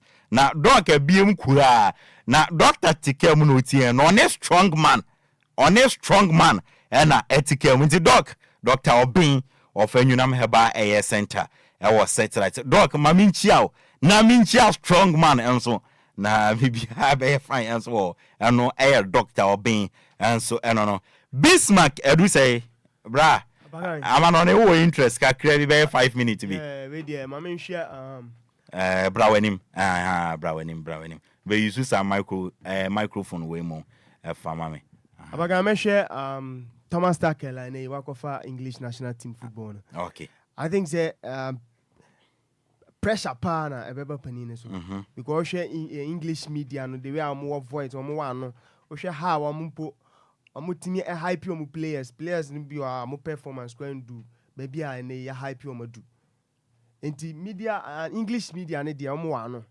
now show panine friend Thomas Tuchel and he work for sa adwumadi na atono so I think say a very big call at the man. Now, she promise I was acquire one go can euros bimpo. I say, my go catch you myself, so winning World Cup in the moment. And Osha previous coach and in the Okita English national team in the person of a Penia friend, Southgate. Otimi do amoko Euros final back to back. And then Otimi ko room our World Cup semi-finals. And they say, acquire say, omu benchmark na acquire say. And they would do tournament. One year you should get to semi-finals. But as you say, open friend Thomas Tuchel, the English national team will do semi and as a final po. Cantum say wakwajino and also Abibia and so as discuss it in another time. Now we have Thomas Tuchel. Let me say, Osha club football coaches are fortunate. As opening. Of club you on said that time. I'm said that man time. I'm and Danny Jumedia Odi and so from various clubs are coaching. We in the days of Chelsea. Utimi boy at the Chelsea at the UEFA Champions League, you know. The year 2021. One shit team better than Manchester City. Pep Guardiola parody Galacticos. Utimi di remo of final. Oibaka sene Manchester City first time on move or UEFA Champions League final. And UEFA Champions League final and so no. And come here say team bien no our room first time in history ma what do find our kwaje but that time opinion friend Thomas Tuchel beji UEFA Champions League at Chelsea in the year 2021 already not me the Paris Saint-Germain akuremo final Bayern Eschen 1-0 GA it's going forward and all about that particular year final against Manchester City no now us ne favor no because that was Pep Guardiola the first time I would do final there but net in the history of Manchester City club ni mu no na mo first time but Chelsea no agye no 2012 etino no so enya ade bi a ye first time ema no Apakan English national team a wakofa ne de me hwe ani mu se ene ono ana akoma ne akoye ne promises but as to say obetimi I leave it to expectation no eno so ya asamfo fry no so ye be kan wasem because we share English media na ukonya obi de say Rio Ferdinand omo former players ni bi ukonya Owen mo and the likes are on betimi atena radio station so they won be bash no Southgate tournament yemfa ne recent Euros ya muboye yemfa nya yastic we share England national team performance and omo mo hwe but otimi ya no no foot de we den ekopiem our final Spain e share omo ejeze omo wagide bi say ankoye hwe krampo no the next thing and as the next target England national team no tournament bi on be ko bia no omo anya hwe krampo they should win a trophy and Thomas Tuchel I promise say obetimi age so obetimi age nsusu a ye nyina ye tia but me or doubt kakra because English national team we or coach bi a even say we be free players krampo na o hwe omo players omo wo I ma collapse krampo ye den but as we said Thomas Tuchel betimi just standing on authorities obey man of himself anya sa boss no na players bi say Jude Bellingham ni position a obo role a obo I na o hwe sa role na Abrante FN Cole Palmer performing better than sa role na Jude Bellingham oba English national team a ogina mebo a so obetimi standing on authority etimi asesa Jude Bellingham from that position and I say from that role abebo Cole Palmer I think they be better into Thomas Tuchel na there ne nsema o kan for now no make say early days here there because time Hansi Flick free German national team abeso Barcelona boboko me one of the guys na me ka say entimi fama no better nei opani a friend Hansi Flick ono so atimi approve me wrong Barcelona team no we share players and quality sekita o mananka obi ani hope say you best start league no na on be unbeaten as it stands now but Hansi Flick approve him wrong ain't no early days yet Yama Thomas Tuchel benefit of the doubt but as you say all the English national team no ebeji World Cup no dey me make say ade bia me doubt kakra enti Apakan Thomas Tuchel dey no penifo every aba enti no o dey enfa amanani dey ni sina yanto adwumade no so mate me da say eno Bismarck edu say and English national team member ne dey na Thomas Tuchel akwaje no or de awonsam kakra de atudwa na champion Benito yes minuana nyaba live from Hotel from minuano no wa be kan one na one e na be di dwuma no nti mame ma na kwa aba na me mbisa so interest e wa ma no ne kakra bi oni interest dia na yentinsi fie na yemfa yende no embeto aso champion Benito Brahma chen Apakan DH minuani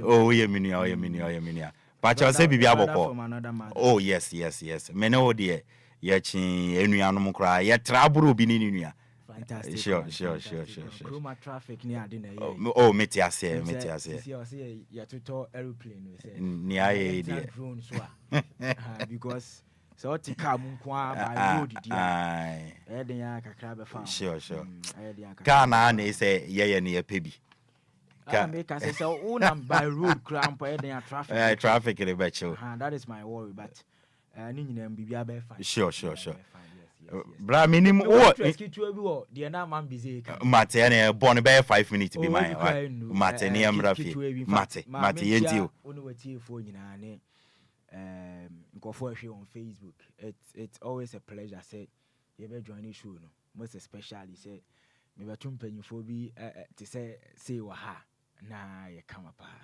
I will say open your no mami insuo ba ko ni bi no o de atetem ya cha nti ene ma be hia no haidie wa promise me mom anyways nti the na man busy can on England appointing Thomas Tuchel wa kan sem pia di nkomo bebre and then probably baby a odi wie ni na mene ne nya adwene because even though yenim Gary Southgate ade obeye for the English national team anya hwe kra no went man get trophy but then the consistent finals or the English national team ne ko boy no it was a wonderful legacy for Gary Southgate and the achievement and as any Sivia Wababenya for the English national team. And Apakan, you can say, Obia will follow the 3 Lions of England. And maybe say since time in inception, said took you back and 3-4 winners pay.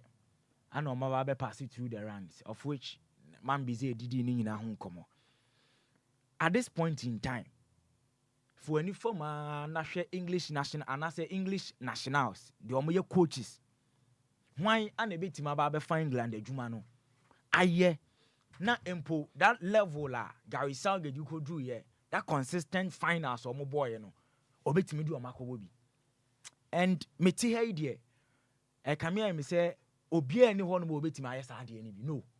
What if for any former national English managers no? We can mention of when Macaroni and we can mention of Frank James Lampard. And what? Just say, when you go through critically from the technical point of view, I'm say, Mr. Edward John Frank how in Kwa and a bit home. But even with Onumpo portfolio, no, I'm not sure, say the kind of materials England war assistance. And how a bit me are controlling dressing room because Oceana. It's more or less like players in the baby crampo with egos in players. It will be very difficult. And it's also English FA no or more criteria or more debate in appointing Thomas Tuchel. I should say of fitting in very, very well. Almost say more per manager or a serial winner. Because in about 50 plus years, England and G major trophy. It's a Ghana ya the any yumpo. 50 plus years. I think it's 66. Oh baby. Yes, so it's around 57, 58 years. And so say per serial winner. Now managers almost shortlisted in obviously Thomas Tuchel na so Osafata so Babeji Ejumano. And secondly, say build a team a force to reckon with. You who Thomas Tuchel here or Chelsea within that short spell or short stint. Ye na ye nim the Oyema Chelsea team no. Even a Bayern Munich out of political influences. To me at the Bayern a trophy. And so young train even though Jumano bebre pa most especially this time my English legends na start here or more cassetia ne appointment you know oba be face a difficult task but I believe say with the kind of materials English national team ne wo and Thomas Tuchel adia wa ye the club football I believe and I'm sure say England Jumano betima pa Apakan ti ye be Ghana duro on ye for no nsi ho na ye ntoaso Medase Ebusia Miaminia champion Benito live from Hot FM and Wabestra Ninua and Wayaman on any kakrebi the for Thomas Tuchel ho the amount world research fact and figures analysis and or the go what the kind of Bismarck do say and so room pensem mu the MI and yasam ketwa na sana can on WhatsApp voice note less than 30 seconds or the bar me bo the amount Mr. Maukasa na wonte na udini baby or the fiba no what the account ni aba no mente be baku mienu bi emfa fi wansa ni aka echire no ye the atoa so the amount me first WhatsApp voice note within the same uti enfin and then aka anopa we Oh, in Apakan, good morning. Within the Kwame Eser, me tampa bo pamplam last stop. If I show last time, I am Penifone you, a press no, cause Penifone in a park and so bobo, medasi. Menso medasi, so do the edifi pram edibai. Young kwa also your first and within the same, and then I also carry a chain and pay. Apakan GH, me did the 49 nana. Minia. And oh boy, you papa. Apakan de bia meka say sports presenters and I say abusiaku a woni omo ye adwuma wo ho na Apakan enye wo bia na benya saa nipa dodo no enye obi a ne benya wo mo apakan wo bibi wo mu a saa mpanifo na ya ombeka ho wo studio ho no omo ye den omo hu onye obi a na be hu saa no ma na ewo mu no omo ka ho wo studio no omo hu enu nti na to nsa fra omo so omo mra na mo nye sports program na omo di mirika apakan nye bibi a wo wadwuma so ani me di the 49 na apakan ne tie o nyame nhira o ene wadwuma pa wo body ma DLFM apakan DLFM nyame enka abusia ko ne nyina ho 49 na yanso yada asese ode ya ba ma me fa last one na fe yanko na ni akechi ne yamfa nto so we Isaka Omotoyozi from Ashaiman Washington Isa once we there now catch and down pay. Good morning Apakan Bibia Boko Misa Omotoyozi me kasafi Ashaiman Washington say Bibia Boko or Liverpool Chelsea ever Liverpool 2-1 Chelsea ever Liverpool 2-1 Michobia almost studio Michobia Apakan Bibia you are okay Ati don't worry everything will be okay put him in Kamichia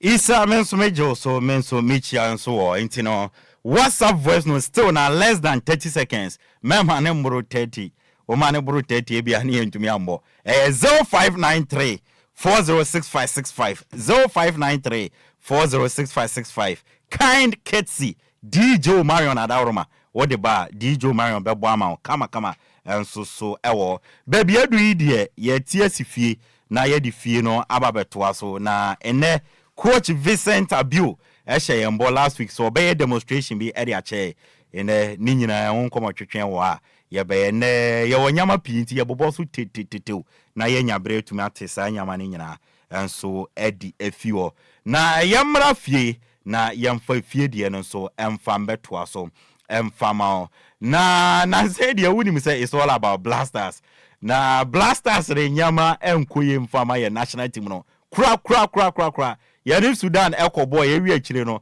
na Sudan atwimekwa ye won akame no a ye ntumi ante na ye bo game ni wie ne de otuado wankasa na emom no after ye wie game no eno ko granting interview de nsempi na de ekotu dwa na yemfa voice ne ba akumi no be emfa entu anim dia otuado akire ma after ye lose game no ha omu ye pa na emom no one ne mrante na individual o matena si edi nkomo ene team ni nyina akasa o say difficult at the mom o mu lose game na difficult at the mom nemo ni nyina mu no o say mathematically no Ghana is not out still na no ye betumi qualify at the AFCON 2025 Otuado coach of Black Stars. We had a good talk afterwards. I had individual talks with players where we attacked certain issues and certain scenes, and I hope it was fruitful.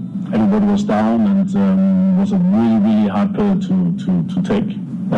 Surely I want to use the opportunity also to thank the whole technical staff for supporting me, even now after the game in our worst, because surely we as Ghana should qualify for the AFCON. It's not over yet. Mathematically, there's still a chance, and we will do everything which is in our hands to hold this chance. And you to say mathematically, say yet nasi.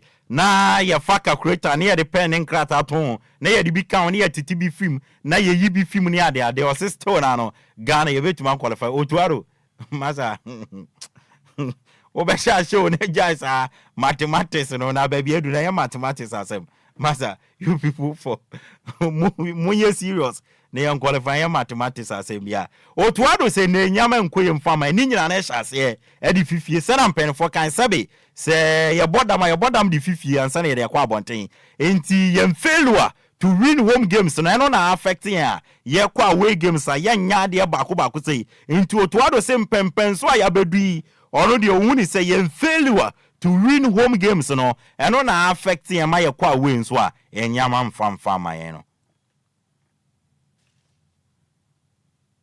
Need to go a little bit, not only in this game, but a little bit more behind. If I reflect, and this was also when I was a player, reflections on the game, it's and I think I need to go a little bit, not only in this game, but a little bit more behind. If I reflect, and was also when I was a player, this was the case, you have to win your home games. You have to win them. And, the passion and also the discipline defensively, but also offensively, position-wise, was really, really good. It's just like we didn't execute and the results were not there. And, but surely we deserved to win against Angola and also like the last home game against Sudan.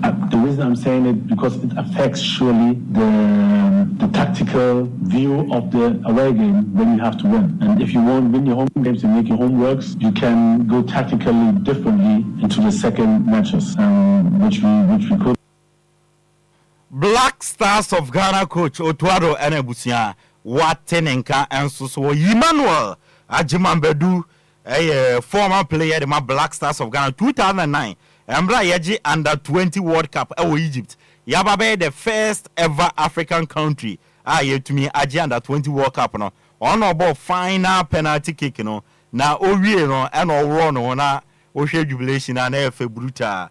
Na Emmanuel Ajimambedu say out of possible 12 points say yenya ewe yen qualifies no AFCON no ya bought 4 games 3-4-12 yenya 2 pe or say out of 12 points yenya 2 or say disappointing the Magana or so supporti Otuado second coming no nemo last 2-3 games Otuado eboy there enyama mo edin e dia ma Otuado or we shi so Otuado ebetena na watwa so abuildi yentim no e dia ma Emmanuel Ajimambedu. I think they give him 4 years contract. 12 out of possible 12 points. Now we have only 2 points. It's very disappointing. I supported his second coming. I supported him very well, but for the last 2 or 3 games, it has been very, very difficult task for him. I wish that he have to stay so that we can focus and build a team. But if after 6 or 4 games. Emmanuel Ajimambedu na watenenka ena Emmanuel Ajimambedu twanen some sorry to just say Ghana pa edentine ya bedu bia yedui ye ne o man bi ti say Niger ni Sudan wo group ho no disrespect to them but omo nya yense so e wo football mo na nde Ghana ye ntumi nche omo dia enya kra Otuado o sese wo betena dia ese wutumi peja omode bom Emmanuel Ajimambedu. We cannot win games in such a group we are in. Countries, sorry not to say the countries are not doing well, but countries like Niger is a football nation, but compared to Ghana, I think we are far better than them. Sudan is a very solid team, but because of what is going on for the past 2 years, they have not been playing active league. And if you are in this group and you are suffering like this, I think we can leave him to build a team, but he needs to up his game. Asampa 8 ya Emmanuel Ajimambedu so Otuado so betena dia ese omono utumi epegam Ghana Women's Premier League match day 1 sha se ende wo Northern Zone DJ Marion per Northern Zone fixtures no fato so mame nyame adoma enne wo Bantama Astrotef no Kumasi Sports Academy and Supreme Ladies about 3 p.m. and offense wo kuli Astrotef no Tamale Super Ladies and Dreams Ladies at the ebebo any 3 p.m. and offense no wo ohene ameya park e wo Techiman 3 p.m. no Fosu Royal Ladies and Sunshine Ladies at the ebebo any and offense Sunyane Coronation Park no 3 p.m. and Prison Ladies and Ampemdakwa Ladies omo de ebe yantam so ayede wonsam e de atu anim Saudi Zone match day 1 wo Ajiren Gano Astrotef and 2 p.m. no Epiphany Warriors and Faith Ladies ebebo and afensu Jendu Stadium our second no and the Hazakes Ladies and the Berry Ladies ebebo 3 p.m. and afensu Teshi Mat Park no and 3 p.m. Army Ladies and the Soccer Intellectuals at the ebebo ni and afensu Robert Mensah Stadium our Cape Coast Ladies Strikers and the Police Ladies ebebo and 3 p.m. no china wo Antioch Astrotef 3 p.m. no Jonina Ladies and Halifax Ladies at the abweni and no Ghana Women's Premier League match day 1 and the other one some at the atwenim Ghana Division 1 League match day 4 fixtures now three ebetoja zone 1A no and yape AFC and the Victory Club Warriors ebebo na fenso no Tamale City and the Real Tamale United abo and 2 p.m. and at 3 p.m. and as our games when na ebeba so zone 1A no nyame adoma ochina wa Catholic Stars and wa Sorenante at the bebweni wa Sorenante no former Kumasi Asante Kotoko striker Eric Bequin and the Ekochi Wasore Nanti FC no and Afens Wa Power SC and Northern City at the Ebebweni Nyami Admo China 3 p.m. and as our games win na Ebetoja Ochina na zone 1B Nyami Admo Kwesiada Wamanafo Mighty Royals Ewa Dishman Park Omodi de BB United Ebebo de BB United and so any Mighty Royals and Ebebo Nafe Techima Liberty Youth and Ebo for Quatano Omodi Abweni Wahine Amaya Park and KAC Soccer Academy and Doma Unity Stars Ebebweni Ewo Sunyane Coronation Park games winning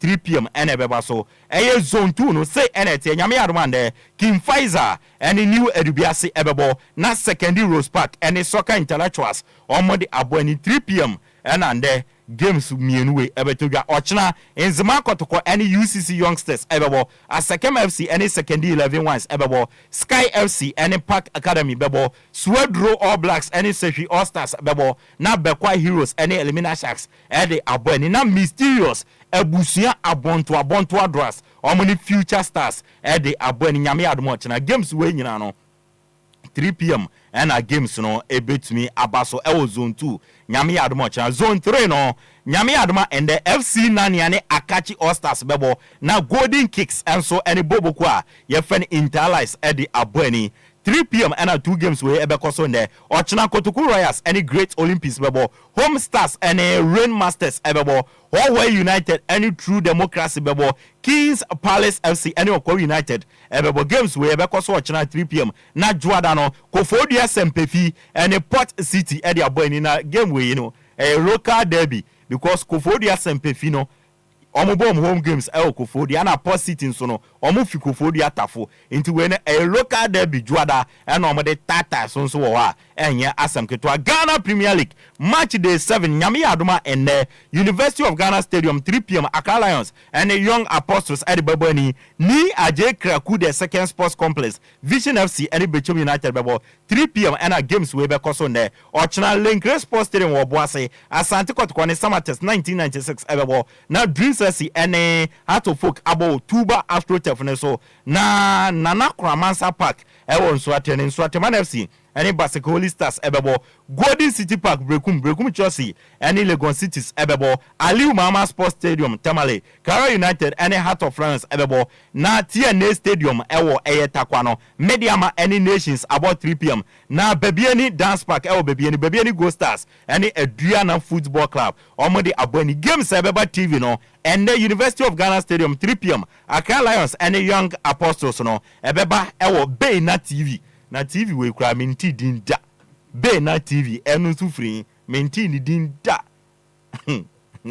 Bay na TV ebe yi game no ena afenso no ene ni Ajay Kraku Sports Complex Vision FC ene Bechem United no Alpha TV be Metro na tu ni original omonso ebe yi na fe ochina no Tuba Astro Tefne so DCC and it has 3 p.m. no Alpha TV Metro TV Netu and original and ebe na fe ochina Lenkle wo Boase no Asante Kotoko ne Samates no Globe TV eyishane so fama me say games ni nyina betwago ewo Ghana Football Association on Facebook page and GFA app no so games no ebetwago and so league table no Bebiani Go Stars omudi kan omo 12 points Asante Kotoko 11 omo tosimi no miensa Mediama 11 and 9 Samates 10 Illuminations 10 Brekum Chelsea Ensia 10 Vision and so 9 and watching Heart of Lions 8 Heart of Folk and Crown 8 Edu Bechem United 8 Edu Bakon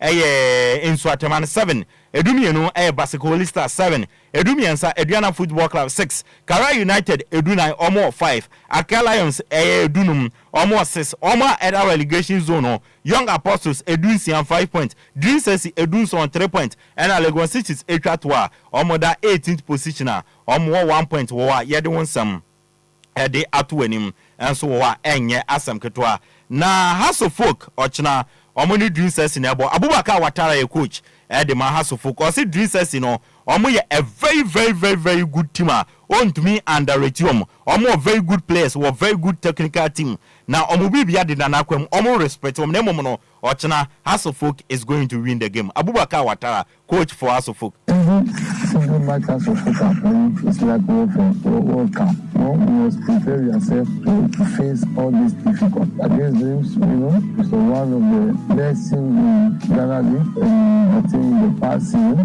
this team go far in Confederation Cup as the semi-final level. We have the good players, good technical team. We respect them, and we are going to do your match. Abubakar Watara coach the Mahasu folk ana watenenka Asante Kotoko enso ene boboku a ye frɛ no Samates ebebo nyame adomo chena ewo Enquiries Sports Stadium enso ewo wa ebe big game by all standard enya semketwa na Dr. Prosper na Togum enso akasa na Dr. Prosper na Togum echirema wase Samates a very good team in terms of structure omujiro na so na oni omo bona pese unya 3 point na aje obo extra football na momo no oma observe omo very well no mo ye determine compose search na ombetumi enya nkunimdi Dr. Prosper na Togum Asante Kotoko coach. I think Samates is a very good side, very structured side. Tactically, in terms of the arrangement on the field, you see that they have a structure and they have a style within the structure. So when you are playing them, you also have to be extra above them to be able to get the maximum points. So they are a good side. We've observed them, even though they are one match ahead of us. I don't think in terms of match fitness, the difference will be too huge. So I believe that we just have to be confident, we have to be very determined, and then we have to be very composed. We believe that we also have a structure that will play within the structure and then go after them. We are playing at home, the support will be behind us. The players have to have that belief that it's doable, even though they are the current champions. But I think we are also very competent and we can get the job done. Kumasi Asante Kotoko coach Dr. Prosper na Togum ana watenenka yede fie ni sina mempene for no ewuram no mo de impense mu no aba Nuruddin Amadu coach Edema Samates o say Asante Kotoko big team into one mo koba big game this season Kotoko bomb mo modern na omo expect a tough encounter against Kotoko na momo no omo ye ready say on betumi ama Kotoko a good match Nuruddin Amadu. It's a big game, and I think that this season they are doing well, and so we expect a very, very tough and difficult encounter. But that notwithstanding, we are also ready to give them a good match. We'll see how it goes. We battle with some few outstanding matches now we have cleared, and so we see that we'll have some rest period as going forward because there will not be any midweek match. So I think that we are ready. It's going to be difficult. We have made a lot of signings. We have started well, so we'll see how it goes. We need to go with that mindset that we shouldn't lose a match. And so when you don't lose a match, then your boys are motivated, they are ready to give their all. And so those positives that we have been doing, we will continue to do them. And then the negatives one, we try to minimize our errors, and that is how football is about. If you're able to maximize your strength, then you try to minimize your weaknesses, and you are good to go. Nuruddin Amadu, coach the Samates, and Watenenka. There is one thing of late. Me observe what Ghana coaches on. Says Omejai, say Nyamia Dum, Omejai can. Now they are talking tactics. So see coaches and some says Omakan tactics. Pa. So you more coaches now, so says Omejai, Nyamia Dum, and Omejai can. And they are talking tactics. And on a pay and see more coaches no about so beach soccer AFCON 2024. Shall say Egypt in there. Na Ghana national beach soccer team Black Sharks in there or many Egypt at the game everybody into bonfire. Na wakai or monso war say everyone be a fan into my pay for feeling na empany for no emra if you know emfa mi. Na mamen fast that kesi emfa Lumba in super and then su about Jamansmo be a Toby no mono Lumba in super. One to Lumba in super anoma oh yeah in Sua Food and Drugs Authority AJ Edia Tumuno Lumba in super into a year number fee wedding out during occasion be about few so among fan survey was here a Lumba in super one for Lumba and Supana Sevia or Mombamba boy embe yisika and fan boy jumediano and Mara Motunton so traffic munano and a monton more depot a hodwa muton so no and one a monton and watching so no mana mo wo provision shop amutonton so no eno ana monton cars na mo di nsuo ekwa akini no eno ana monton eye Lumba nsupa opa bi ato oba DLFM a obenya bi DLFM ye wa Accra Abogwa Junction ye ne Wisconsin International University no ena edi animhwe open dodo se yembe yimfama o na fa ye wo occasion ana ton a frempen 40243 101321 ana 055 05 miensa 274757 ana 0577475343 ano Lumba nsupa omo bonye chidom na no pay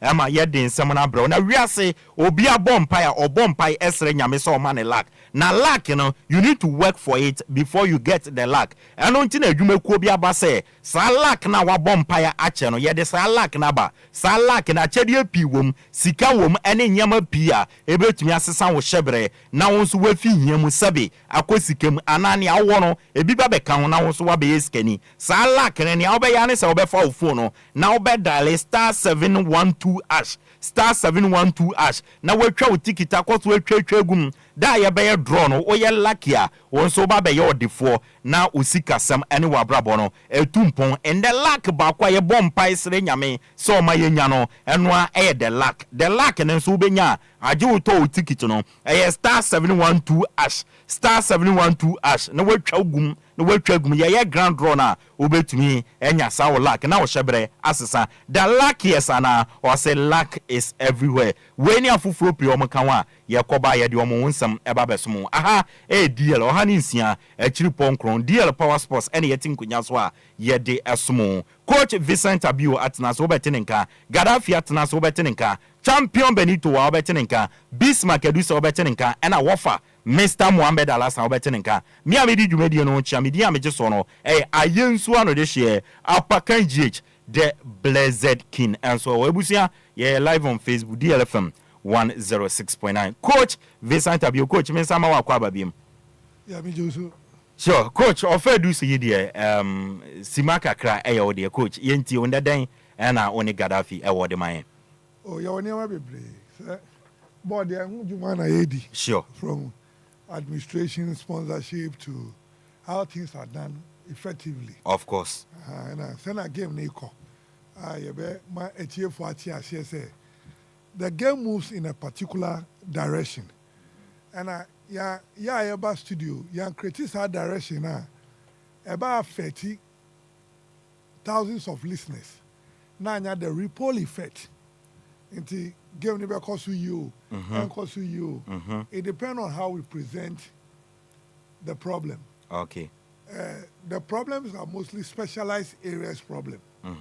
But I say they will DL Power Sports. The only subject everybody understand and they've not studied is football. Sana nkofo afano. But nkofo him say specialized areas are people build a lot of things to make it happen. Yeah. For instance, who they related to your league performance, any your national team performance, they tell you why we've not built any base. You ensure any base we are. Yeah. And you must say, do be an argument we have. Oh, local blaster, your fellow local boys now. On by the intimate bisa question we say, local blaster no more any competition na. Omo na omo records e what to say. And shut down so any sir. And you well can wash your blaster for name. Assuming the local blasters were doing very well, winning all the trophies, no, it became an automatic second team for the senior most national team. Yeah. But for a while, after the two finals, no, for a while we couldn't qualify. Now they be a booking and a year free and till I know what came yet me qualification. No? So within that time frame, no, where the local players, where were they? No more. So if you want to look at a long-term picture, the problem goes beyond just the senior national team or problem of him. The problem is how are we meeting up today Modi's game in terms of personnel, in terms of infrastructure, in terms of near and sana we can get an output from a player. Into national team club said what has been the performance in Africa in the last 10 years?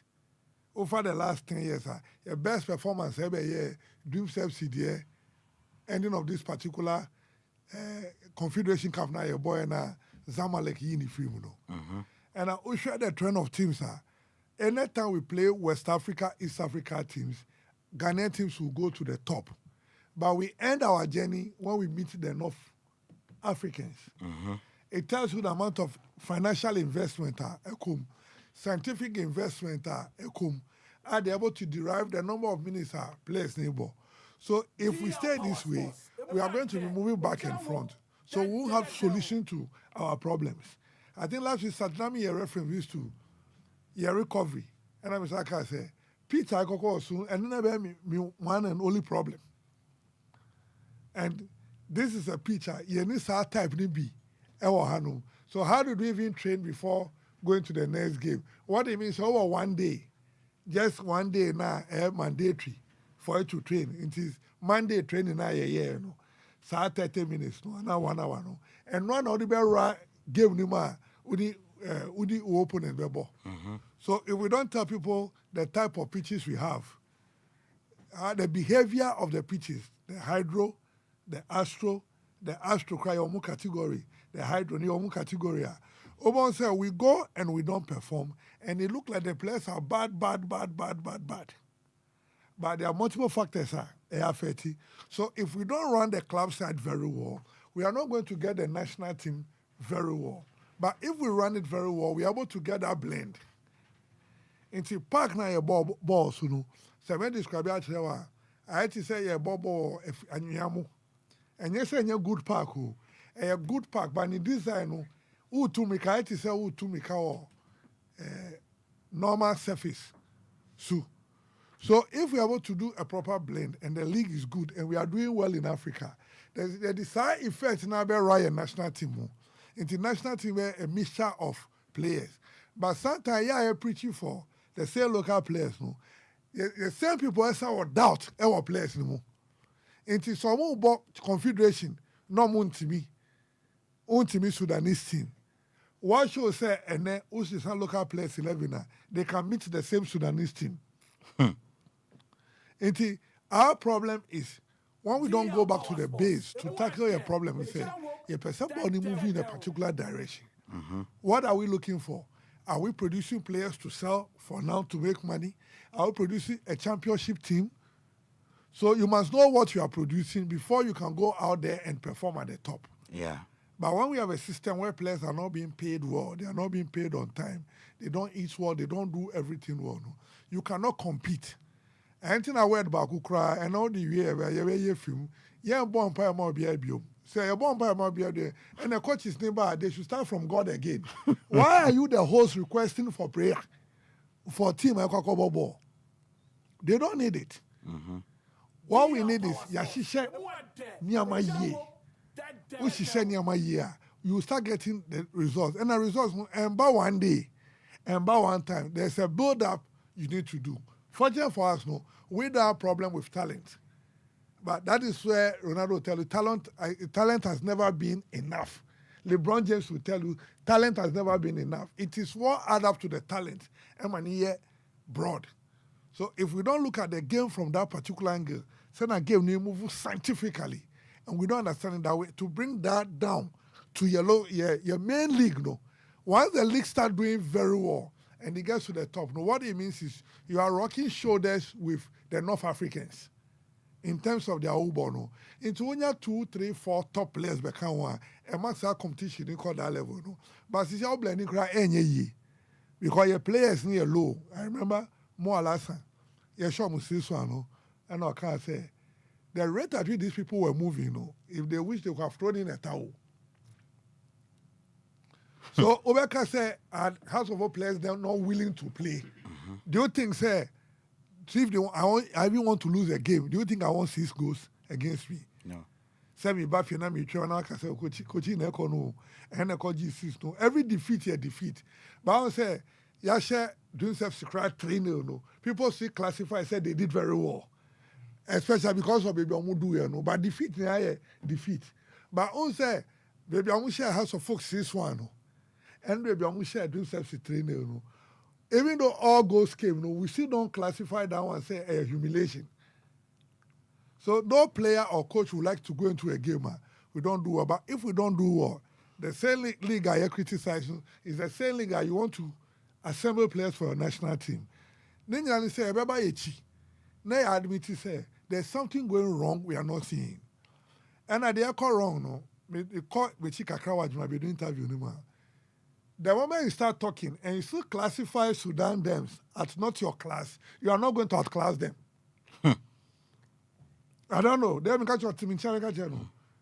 Only will be about your competition. She shall beat you. Now go so on your class. On your class. So the problem is from those who are saying that. I know you understand what I'm saying. Say you to me, show but still now I was on near level. And we are former players. So when you keep on saying this, Manchester United are not talking about 99. They are not talking about the treble. So treble, because in Colana no more who treble. How are you going to convince them? I'm formal. In Colana, the last cap I 209. So we can boldly talk about the 209 than you can talk about 82. How old were you 82? Because you show me age 82. And then people show born in 82 correctly. Gaddafi. I also watch it, but I didn't understand exactly what was happening. Until I show me in Colana, you know, board. The questions they will ask you, we need cap. That is the same question I remember asking my senior brother. So what? So why are people happy? Time of the cap nearby 82. No. So who saw it clear could be him. Now you are referring to that one. So as much as Niger, Sudan, Comoros are beating us now, they are now in your league. They are now in your class because they've been categorized category A. So some will be Omaba A. So if we pick the former players and they want to tell us, they should tell us, they shouldn't tell us what everybody can say. They are all can be a better miaka. And it's all be a better miaka and any news. And in our call hospital, I won't say, I now call factories, you're a specialist. I won't say you're a doctor, but I see where as a specialist. And which I said, the name the answer called deeper chain, we are just the surface. And tomorrow say, Uber medicine, they are all doctors, but you specialize in an area, dentist. Obia one area. Bone specialist. But I won't say, the general practitioner, bet me about medication, or bet me a guy do catch yourself. No, go and see the bone expert, go and see the ophthalmologist, go and see the neurologist. Yeah. You understand? So when we pick the problem, and you say, oh, excuse me, and you say me buomu dada. Because then you say, show or power. What do? We must rather find out how come these people catch up quickly. Because two things we remember quickly. Most of them catch up because they were not playing ball. Okay. In Tahiti say India started show. Now catch up, he said, now India to me sheni. Now India per ball, no per cricket. In China, for cricket World Cup. South Africa, I have lived in South Africa. Oh, son, I have friend on ball area ball. No, I'm from ball rugby. Rugby. Into me call first time, no, send me in ball. I'm my friend saying ball. I didn't move to idea to say, excuse me, Omuninya, Sabamidi tunes, okay, Mr. Befro saying small pools, Monday starts. So, in South Africa, a fat Rugby World Cup. And then the first priority. Yeah. In Tianka football first priority, no. There be some microphone saying, some microphone no more pet, funny say no more agree no. Our more investing. And our last example say US. In bar facilities, don't which Bema facility was soccer. Because now US crowd who ball down in ball, but not is careful. They classify as a gay. Yeah. So they term you as girlish. Into Zidane, Zidane could have been developed if on your it was not because of a coach who said no, he's too girlish. You understand? Now we say, okay, if he's too girlish, then let's do that is how he developed in the sports. So when you go to the US, the women facility for soccer is more than the men. That is why the women have gone to court say, Ajasi, I'm winning bonus in salary. I'm starting soccer first. Because in America, I'm saying a bad game. Yeah. And I'm rugby in this area. So countries have their fair sports. Then all of a sudden they decide to pick second sport. You find it's a second sport. And a second sport start be no first sport. And a size is na sani panic to new board draw or team be show. So you quickly need to find out say, hey, now when one want to me now me kata me ni show when they don't share me. What have I done wrong? Then quickly go back. Until last time you see where we catch on say cross pollination. Until right now I can go for Benito. I got tapping in knowledge. Let me the abaha. Now, since I crossing knowledge, anything I'm worrying will be another country, over another country, into Uba, Udi Kakraba. But the main knowledge remain your knowledge. Kakrano and the party can know that Udi and no one are changing. It's a catalyst, not changing BBR. So if we live in this part of the world and we full say we will not recognize the small ones growing, then we will never find out. But if we recognize, say, since I am TV Sudan, but next year, you better find into my power. Next 2 years, let's find out what they are doing right. Now, so okay, almost secret. Now they are back here. They no tomorrow say who they no originality be or her in conforming. So countries tapped into us. Okay. Now you na you bomb munchendi. Burkina, Mali, bomb munchendi. But when you say they infuse it. Yeah. Into their game. And they started playing those kind of moonshady game because they realized that hours of performance. So they didn't resort to the. So results is not the result of the academy per se. It is the base. They build a base before they fine tune you at a particular place. We don't have a base now, so our performance was dwell in the base. So Stephen Appiah, Laemu, Abo Beatty, any Sani Amano has babies. They played as opponent and as teammates. Okay. In Chomushi himself, way about 3 months, me boy 11. This is what I'll be able to do. So we need to look at the game holistically. Okay.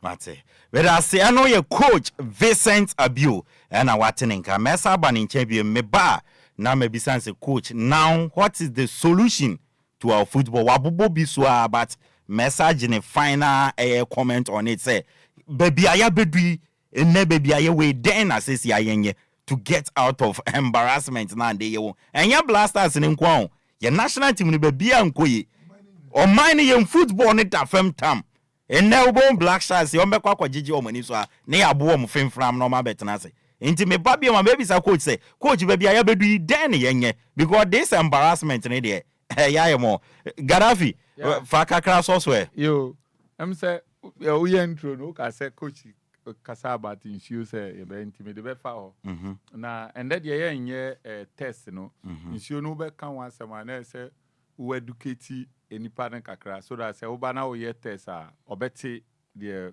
o ye na o pa kire na say inti me pese e be kan bibi kakra Professor Kweku Tando or say no bottled water in Ghana contains minerals. Wow. And no bottled water will produce a bit to me a Google here. Na me kan kakra na ye dey actually here. When you say according to research by my microphone in Ben one. Your laptop in Ben microphone. According to research by water safety experts at the University of Ghana, no single bottled water company in Ghana is producing water that contains minerals. Wow. You know, I'm friend mineral water in intro. We nyemi na mabo team professor or University of Ghana. Okay, I say bottled mineral water is the preferred choice of water for the middle and high class in Ghana. Consumers say it is the most expensive and the safest too.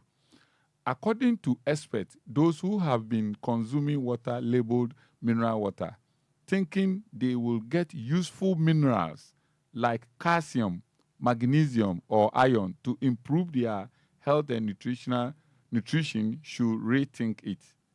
Now, I say the professor of nutrition and food science, Professor Kweku Tando Debra, with over 3-decade research into water safety in Ghana, says bottled mineral water producers have been deceiving the consumers. Wow. Sounds so we answer the money athletes no near that is it. Okay, until me call last night for me I say in an interview with Joy News, Raymond Aqua, Professor Tano Debra said he is baffled that companies advertise their bottled water as containing minerals. If you want to call water mineral water, it should have some useful minerals in certain concentrations. The levels that are there are so low that they don't qualify as mineral water, Professor Deborah said. He said what consumers see on the shelves are very purified water that the producers have taken away a lot of the dissolved substance that actually makes tap water healthier. He explained that during the in TFNC because we the emphasis me say who the bad ball no more. Okay. Like you rightly said, nsuo we are near dema. Nsuo ankasa nipa ye ti demu ani obi o wa asase su bia. Nsuo ni the number one engineer say water is the most essential commodity in the human body. Yeah. Nsuo na so mbosin bibia wo nipadua mu. Yeah. So that's any bia wada na de achi no wanya ne nko de. Nsuo ye number one. Enu ntini se we nya nsuo eye. Na wa nom na o num nsuo a eye se ne a prof e chire ya. Let us say every day o the yare mo na eden ema ho na ekoya at least nso because game na kɔ n'anim a bedum pempensu bi a say no antisetiti no a bi a ye no na mre bi atwam no yaduane a yedi wa na dodo no ye organic enti sɛ yenye na yenhwɛ nutritional side of the game kura esan sɛ yedidi yie na yenduane no enso ɛyɛ ninti na players ni nya de omuhia wo nipadua anim no ba say no nduane na enye same asase no asɛ ni enoma ye kra noma bebre yedi noma bebre enye ye de nti sɛ wan nutrition no wan use ni yie na wan fa nka game no ho a untumi nya results no these are enoma bi a ni nyina be boama ye kofem no because only Sudan bebo na ya wo say Sudan na Sudan ba no wo nutritionist or someone a dietitian so what you say omunim say omunim player bia blood group nti enim say bia obi a blood group O a e bia fan say bro aduane nye ma no nti some days before the match blood group O player no on di no so what you say yeah Ghana mako team say we one club pe na mako no ho a owo aduane different na no kra I cannot say it on authority say sa different aduane omu nu aduane no based on blood group asante kotoko omu pe na mako a omu didi mehunu more than 10 times enye once aduane ne nye say bia say omu a obi a di omu da bi kotoko mehu say obekọ no ebi nu di omu ebi nu di mpesi ebi nu di mpesi enu kran so enye one we bi obi di body obi di bayre yes team bia sa na esi enu aduane because of the blood group nti ensi say ye nyina ya kona ye nyina blood group ntumi nyepe so what you say and a blood group bia ne de eye ma no nti ye den na ye bebo ball no ya nu aduane baako na ye nyina ye di nti say yes are no ya ntumi nya the needed resource no so what you say ye ka ball nti na me dey fa ball no na ka me ma say nsuo no nko a so what you say yeah na coach ka so kan bibi say pitch ampa unim say Sudan for no omu chusu pitch a ebeye to yen disadvantage pitch ni e kobo wo so no omu hwe ye style of play and omu kofa park a say ye ball no wo so a ma ye kwan ma ye ntumi mbo ye ball na ye bebo no sana football edu well nti say enipa no wo keke ye football nation who ye football nation then ye players na omube kasa former players ni former administrators who when a suggesting man you can say coach Otuado no ni ade kra say hey nkrofo park e omuni e kobo ball so park ni size ni enti wo hwa as I say also ye this type of training and now kobo sa ball we dia untumi enwini wo eho so when say net so factors no edoso but me dey mesa dia bansio no nti nsio de ade a esombo nipa bia say because ye be ye test maybe next week inti na ndem pe say ye educate public no mu no enti nsuo bia wo no makọ mu no ese wo make sure say eye nsupa okay wo understand say wo make sure say because eno na ye number 1 a eboa yi yare efri yemu na wo de hwe say ebia wo yare na wako hospital ni ama wedru uba udi nsuo na benum de bia nsuo na so na ma yarero e na usa di sa nsuo nu na very good internet just say we yare na nkoda nti de obeka ni say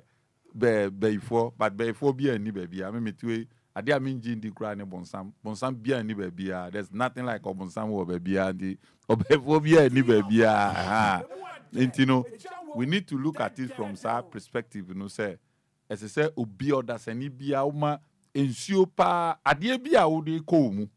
Ba sa wonu nsupa na ebeboa ma 7 normal boni bi kura wo mu a. Esan se no na ye number 1 a yi efi yare ni bibia enye wo mu nti sa wonu nsuo ye de a nipa no kura won yare. Okay. O yare kura no on yare be cha ansa na ebia bibi ayo. Okay.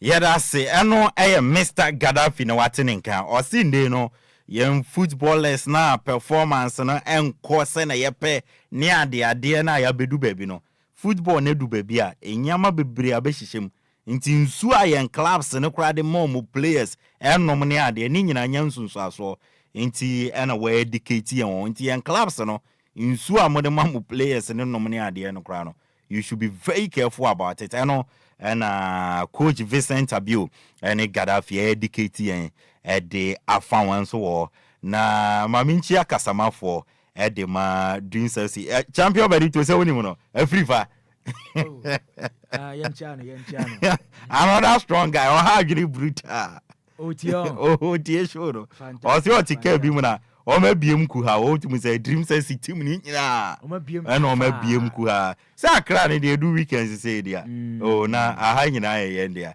enti mama yenchia Afrifa yes dream say kasamafo yes Afrifa wona kasa de ma dream say enti Joseph Odey Afrifa safo yes omo de house ko she tuba no ma ko yo mo enti yes Joseph Odey Afrifa safo yenchia wona ye kasamafo de ma dream say na yenchia Mr. Henry Asante Chum aka Mr. Hart yes still kasamafo penny wa show otie dwumadi ene enti no Mr. Henry Asante yenchia no what's your home? All my boys in Tenenka. Mr. Henry, my boys in Tonka. Why? Your magic in our boys in Tonka. And I'll be behind your friend, you know. Yenchia Sampany for winning. Na Ezekiel, Madina, Ezekiel, Rabu leader. Madame for by Ezekiel. And so be a Mukuha or Madina or TNT. Ezekiel, Mamincha, and Aminchia, baby girl Fidels. Yes, Fidels, and so Mamincha, na Bibian so young fine. Once again. Dr. Obin of Enyunam Herbal Center. Doc, Maminchia na Minchia strong man. Doctor and strong man take momo runs. Inti doc Maminchia and so Ebusia Ejuma Kobi se omopo bi ni na Ejuma. Wonim se Ghana na Ejuma wa din. Nkrofo bom masters ni akire tifi omo nya Ejuma nye.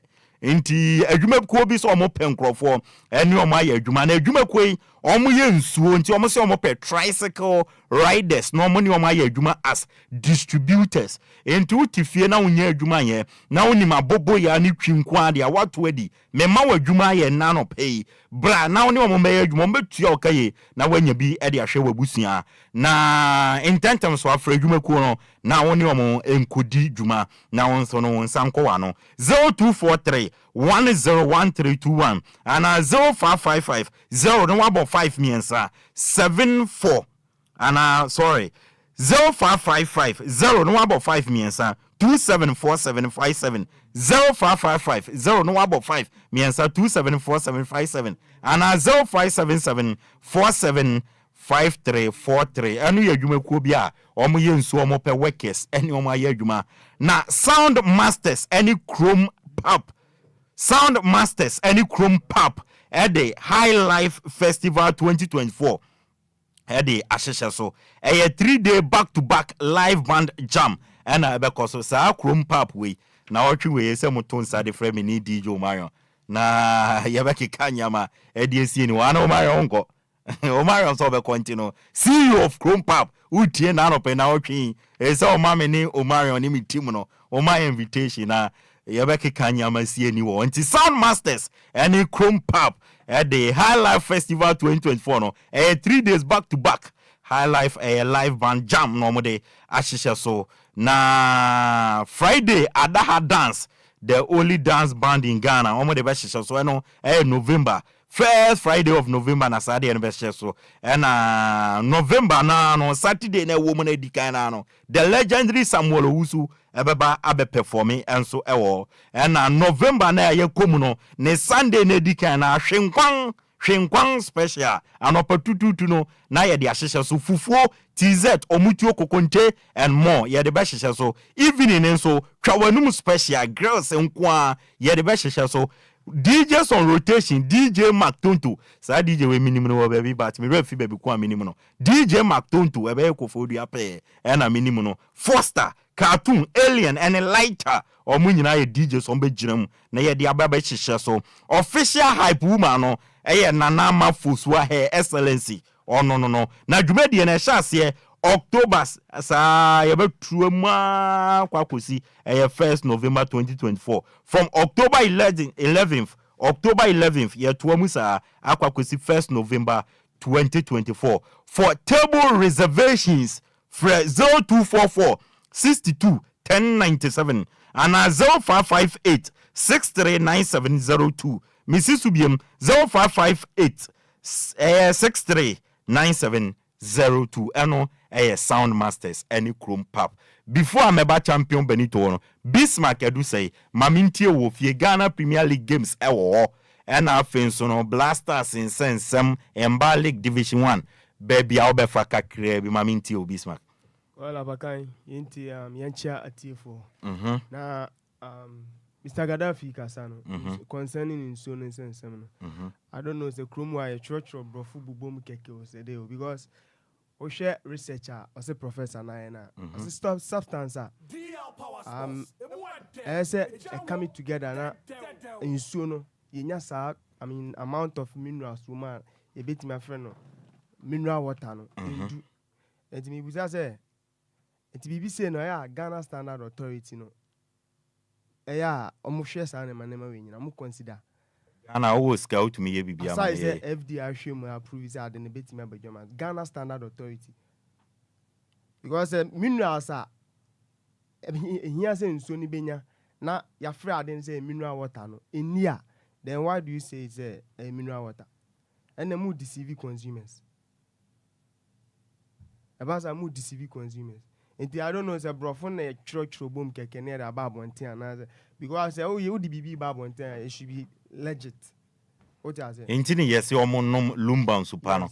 Ano minerals ni wom. Intini omo nom Lumba nsupa. Intini ye tu omo for more maso nya din.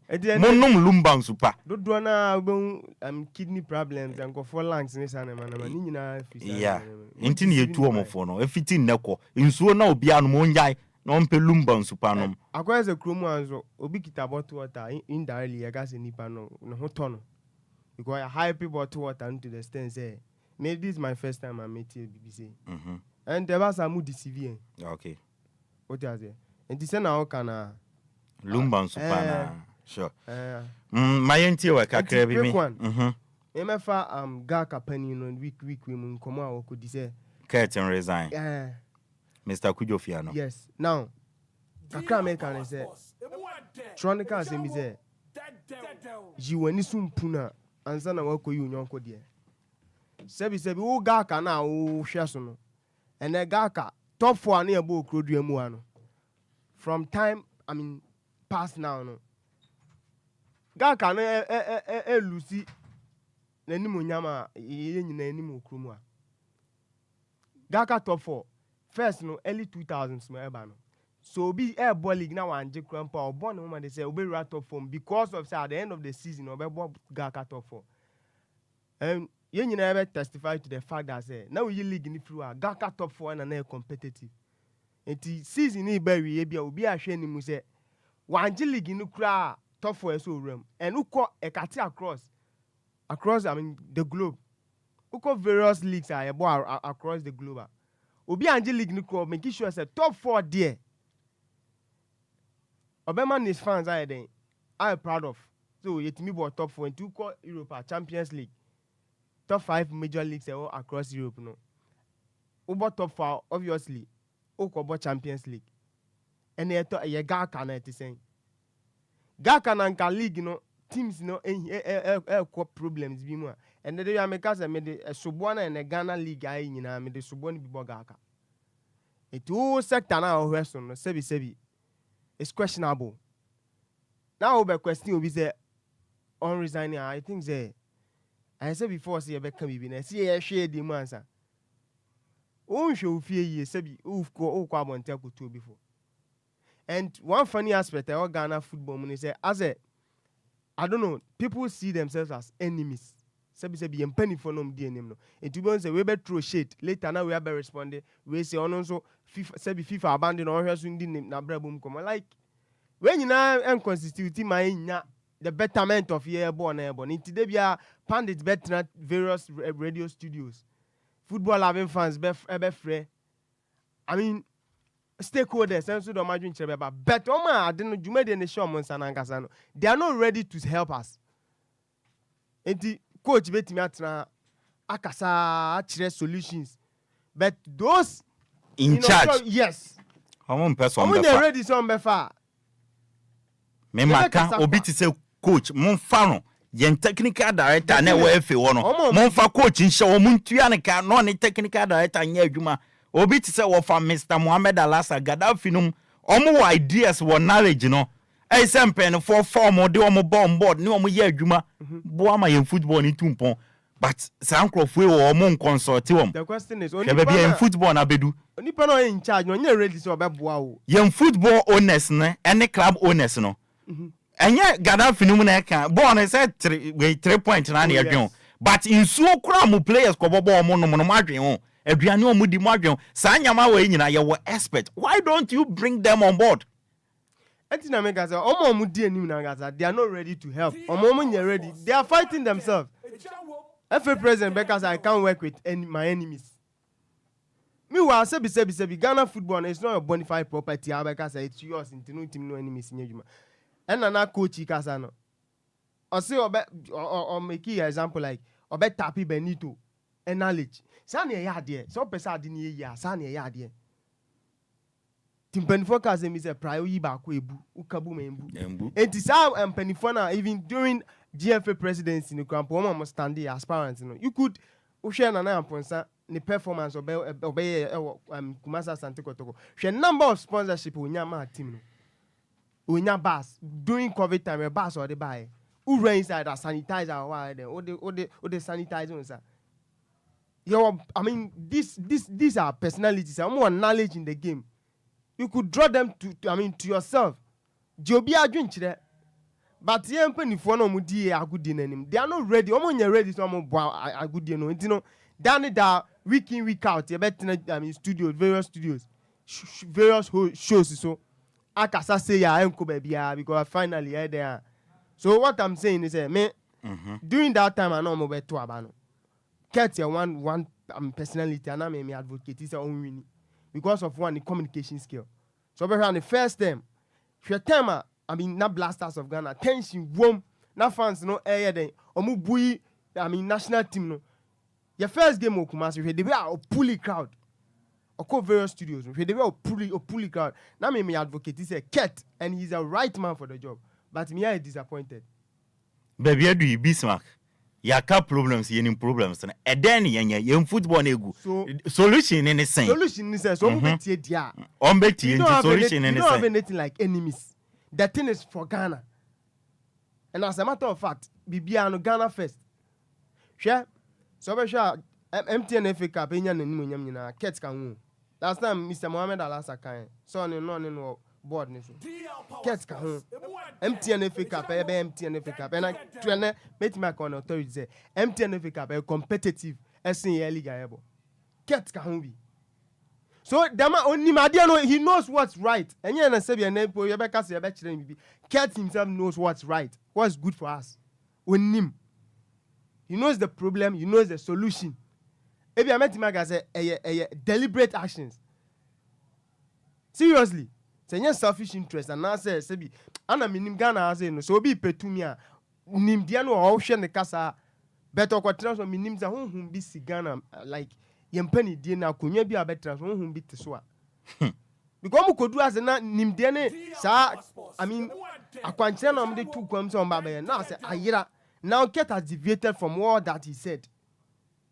Doing even in the manifesto, he has deviated from it. But meanwhile, he is the right man for the job. Maybe I make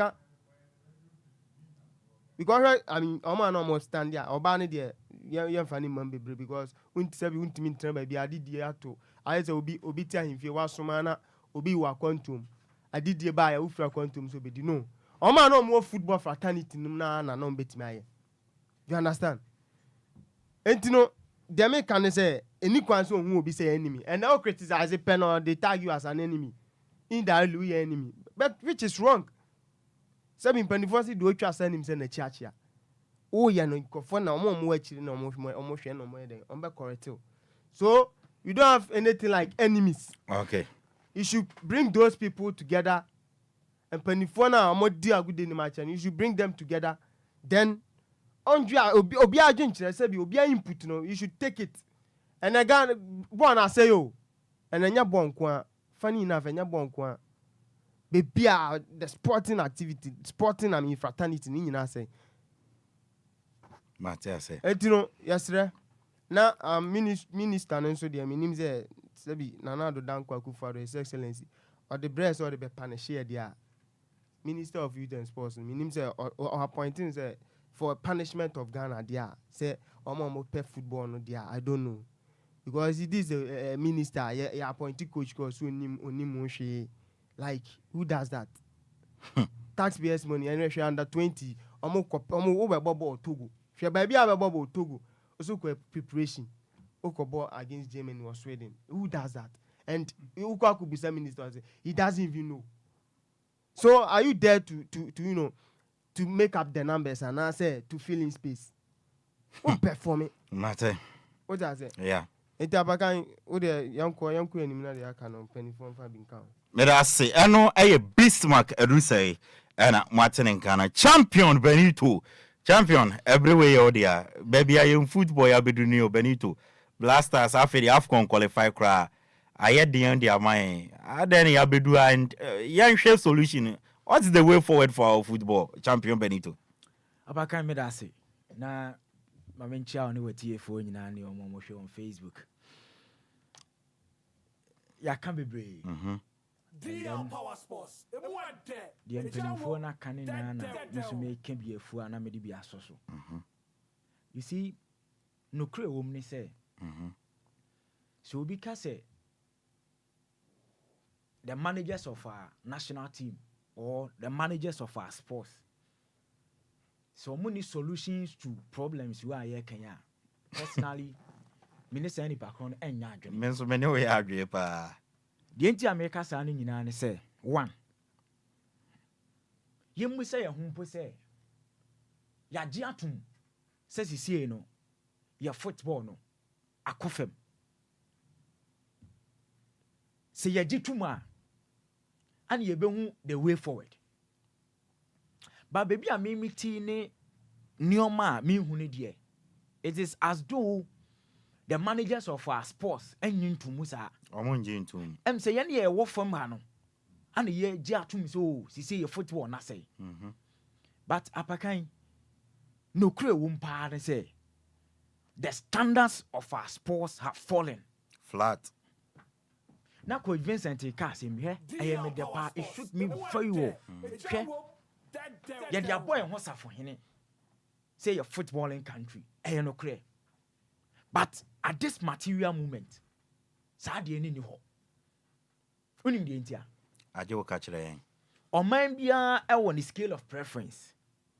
The first priority, the second until recently na US Munaso or more yes can be a hill. Those years, na NBA. Those years, South Africa rugby is said in a coach chicken. And so, Omotias, yes, areas where your priorities. Into the end, the rightful investment, proper structures and plans. You go come send your best at that particular angle. Oko Kenya, omo priority ni see ye groom sprinters. In conform money too. On the long journey. Yes, that is why yeah, call World Championship Athletics BR. Obenya Kenya for omo winning marathons. Yeah. Omo winning 4x100. Yentia. They've identified their strength. And omo ye mu adwuma. Apakan emo bia nada oda. Ye kroma raw talent and natural talent. So bi bobo e wo ho bebre. Ye nyini ba no. Ye kobo nchendi. Sunday ye kobo, Tuesday ye kobo. Each and every time. Monday anopa ya to ye school ata na ye di giram.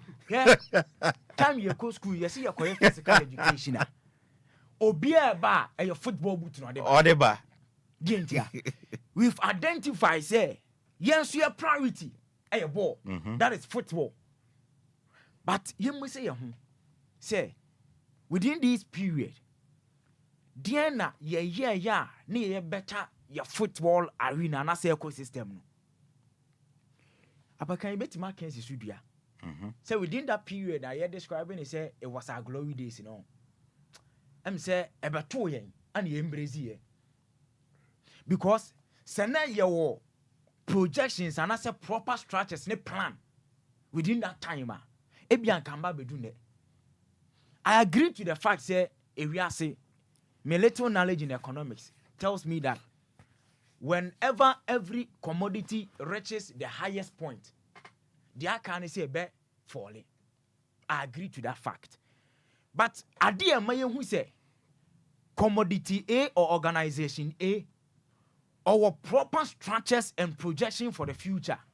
How quick or very recover said the law of diminishing returns. Yene Cameroon, Egypt, you know, call Ivory Coast, see how quickly they've recovered in less than 8 months. Almost situation to say in less than 8 months before Senegal beje AFCON. No more than say be go say yajiatun your quality players, but ye any good team. What is the cause? What is the problem? Yen say sa team no, and I said the end was say ye fix it. I know who say from a technical direction. Within that period, now Liu Cisse from under 19 as the head coach, will be assistant coach under 23, will be deputy assistant coach 2 our national team. So in about 7 years, no I pass it through the ranks in no who said no at this point in time. Young fast Senegal Jumane Mano. Omo the man or quite first one anye or could do quarterfinals. Debbie plan in ye and now dear see a be pamno. I'm talking about proper structures and plan. Yeah, dear no. I had to say yet one ma na future na better. Your microphone cost kakra. Yet one future na better ye. Last week na many coach this uncle mono. Say within that period I hear Caso and na Black Star the Brazilian or African football ni den no. Dien ya you do is our level no. Ye nim and the cry ya I me do is our level no. Ya dwena nko. So almost a bank for 5 years development plan be mine. Bra. And you yet no, 5-year development plan no. Does it really manifest or reflect? No. I'm talking from my own perspective. Yeah. Minimum be or OTA me and ask will be or on also dear. But from my journalistic point of view, that then doesn't reflect. And can you close say you good transitional policies or projector. Can you quite say your breakcraft for players? Your talent, you know. A could do time I say this is your full playing co baby copa players to some national team no.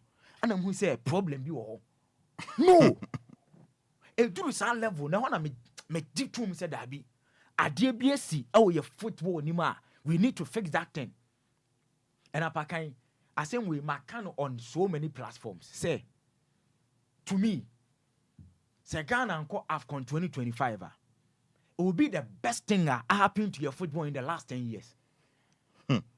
Me can't call for me now, but my mouth evidence kitwe. 2015 AFCON, the economic kitwe.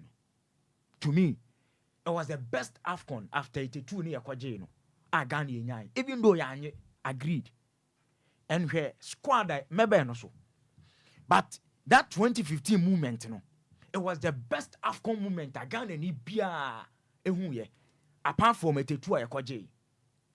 Now, Yemwesi and say right after 2015 AFCON glory, DNC 2017 you do semi-finals. Cameroon 2019, yes, 2019 you do round of 16 year free. Tunisia and Exactly.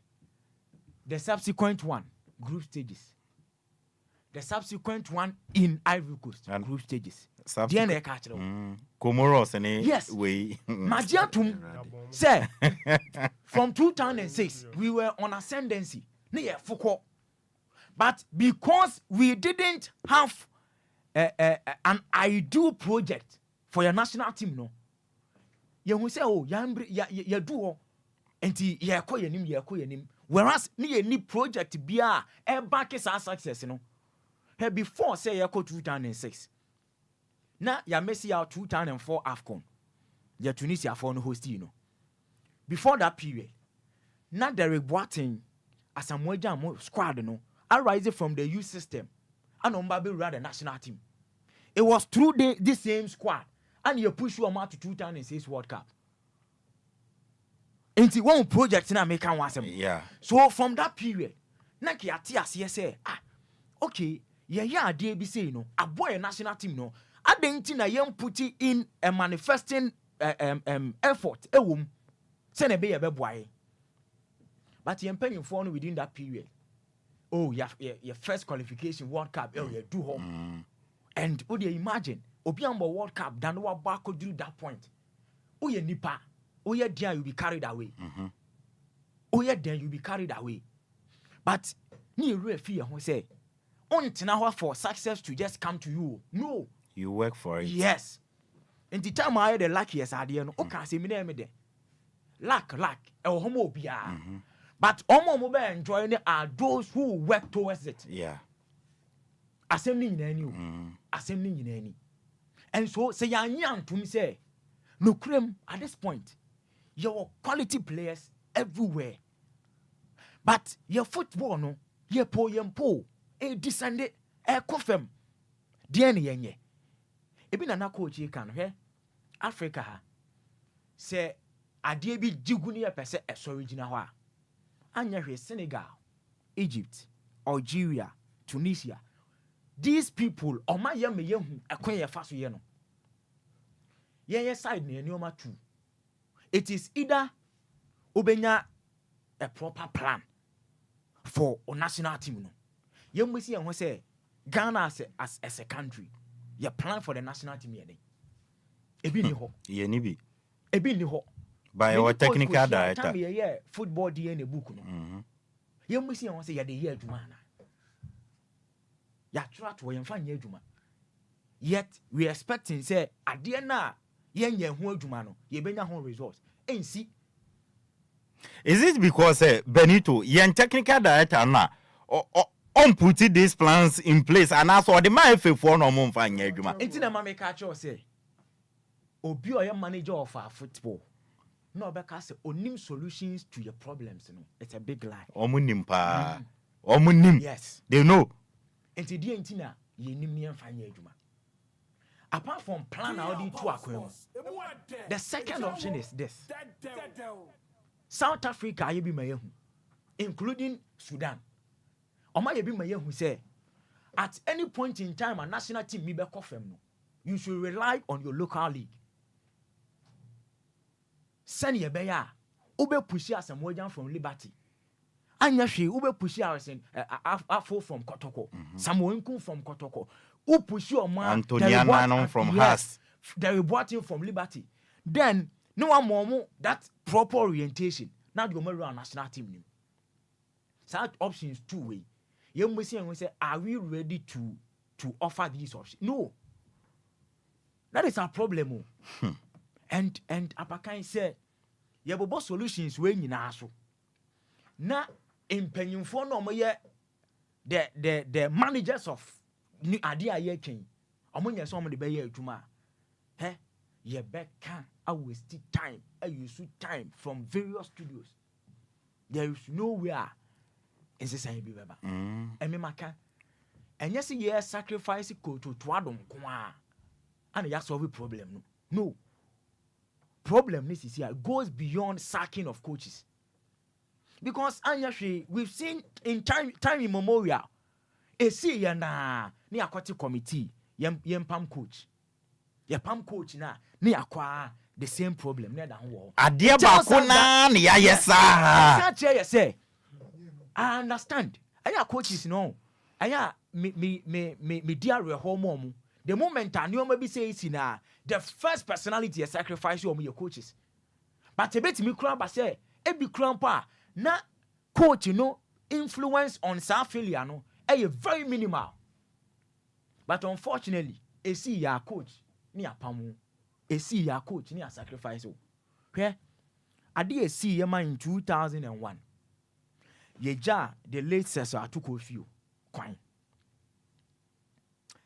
You see, your football not say a Diego under his leadership. And you know, you have a new direction. Agreed. Yanti krum haya.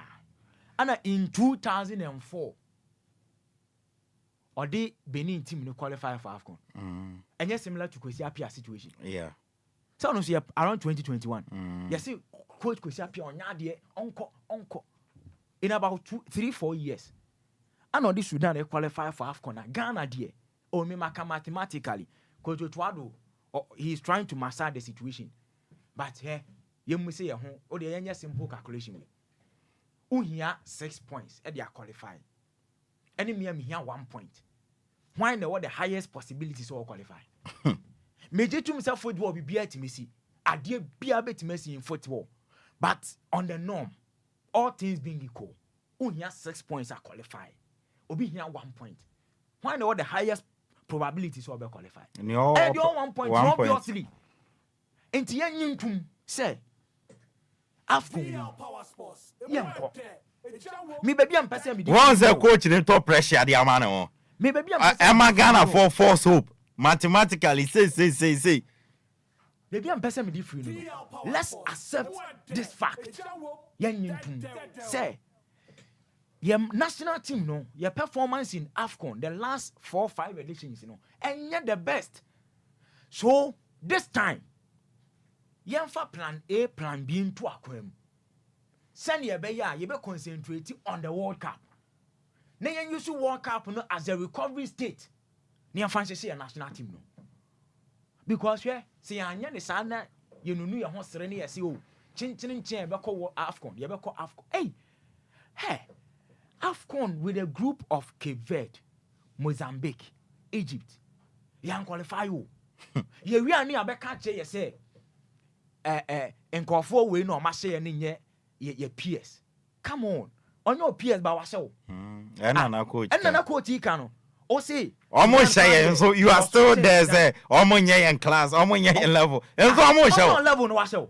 Come on, say chill no show. Was your level do obeso 10. Do on your level mpo. Washo back to back. But all this one once I dey ba kwa my fire who didn't say the Morocco's, the Egypt in area, I say yet I dodge you. Yentan sham near Shebi na Kwasha and Bessis Bia. Can you near that? The entire me say, young to me say, see your level, Sudan Moko. In 2015, I'm making Sudan almost brilliant. No, be almost ya qualify for World Cup. Entina, the Obeka say, Sudan and almost lead you group. No, Entina, the Obeka say, Sudan and ye piano, many panning yarkin. And Mamifa Winkem, at some point in time, some of the ex-nationals, wine. What they say in the team say, Sudan and your level, but was say, and what are you trying to insinuate? Mani panenti as yes, hey, Sudan I say we say, see or modern mono, and yet for the person to understand, say, hey, I am poor because those days in a group with Senegal. That time, no, award number 3. A group with Algeria. Still, yet me qualify from that group and going to the finals. Ne.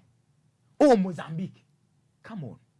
Unti qualify from the group. No have a say on your class. There be any NCC Ghana any class be. Yeah. No, no. Se Comoros money any class dia. Any class be any it turns out very clear. Send your CCA dear DLFM. Damn. Pa. Yeah, because see any Niger. Oh, and here idea bakwa coach can ya manager home. Appointing expert. Very important. When say Sudan for say omo share or Benina matters one. Na nya say omo nim bochen ya antia. No. They had expert. Omo who say omo ba Accra Sports Stadium no. E be a turf ne length ni. And then Ghana for nya good football. Almost steady young who say, Yen Ali to say doing free. Yen ni free ma. Obey frustrated. Second leg Ali to say. Yeah. So or bona yin free ma, he becomes frustrated. No the unnecessary cars. That was our problem. But your technical handlers and me bisa say, yen point, yen coaching course bia. In some trade to my ya na me yesuan no be coaches be any omodin komo. At least yen some technicalities. Into almost steady opponent na. I'm not sure. Me I'm not sure. I'm not sure. And where? And yo, Apakan. He say yes and okrebu a ye beka. E won say nkofo we na ye namfofo ni omo but do time bia. Yen kan no krentre down for yen say down for agro he. Blasters technical handles win. Emu ha papa. Emu ha brutal. Emu ha papa. No. Adentina. One of the weakest recently I've seen. Adena kwako duro. Inexperience for Nkwa. Imagine pass your World Cup. Julian Nagelsmann the Germany ba. Thomas Tuchel the England ba. We can name those managers. Luis de la Fuente. Eddie Spain ba. Na Otwado na ye head coach. Omba buye. Hey, football is psychological game. Obu ono ma ohun Mourinho no nko ogina daga out ni ma. E ma ne bobo no anase eku ne spirit. Now do you say DNT within that period, Avram Grant mo ebefa adwuma no. No, enye say omo exceptional qualities o, but their personality. Ogina was we were coach Chelsea pen. Ogina was we on the gloomy this player. The psychological aspect of the game. Okay. That is the appointment of expertise I can. And Sanyoma winning in Apakan media establishment in United. Our leaders are aware. Nyoma yekin. Omunim. Okay. But yeah. That is my problem. And I say a national team never cause we go. Young football in never go. Because omunim na Benito omo nya dia. Say because we go Benito. National team bia nyoma train sustain. Unity, passion, and resilience. Your team will be no. Your national team will be Black Stars. It be no. Okay. And minimum will be to challenge this thing. In fact, Obi Crotty TV who shall cry. And we say, San your mammy, so it be in national team. Okay. And Apakan say, I'm maybe ma. They said your workano. Mema, young fire room Koshempi. And yes, I did be a disappointment in your benya. Okay.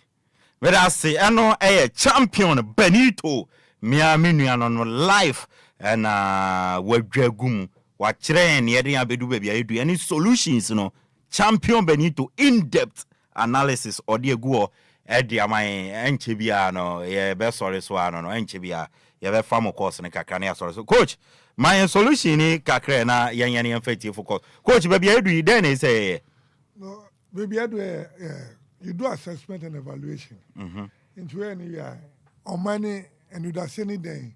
What is the vision of the country for sports and our soccer? Also from then our ministry, then our national sports authority from the technocrat. So technocrat needs says, okay, per game we this is how we are going to develop. For instance, time on where AstroTurf no, I remember telling somebody say, when you do turf, it change our type of tackling. So I tackle where ball.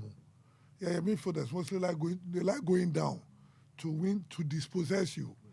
But on the turf, you are not able to go down because kind of sticky. Until Udia no bano, who started changing with chemistry. Or send a ball. Until I saw okay, yeah, they are no baba and a ball no future players no yentaki say we be. But and nobody never yo biafe. And I am share the technical side of it. So one, what does the country want to achieve with sports? Achievement. Because Uko with Dr. Kwame Nkrumah, Ohini Jan had a plan. And I plan it, you did yes, bedu. I think na drink because the plan was perfect. Air Kono, I can say a top up. One of the players, something that Winnie Baba, Winnie Baba Sports College.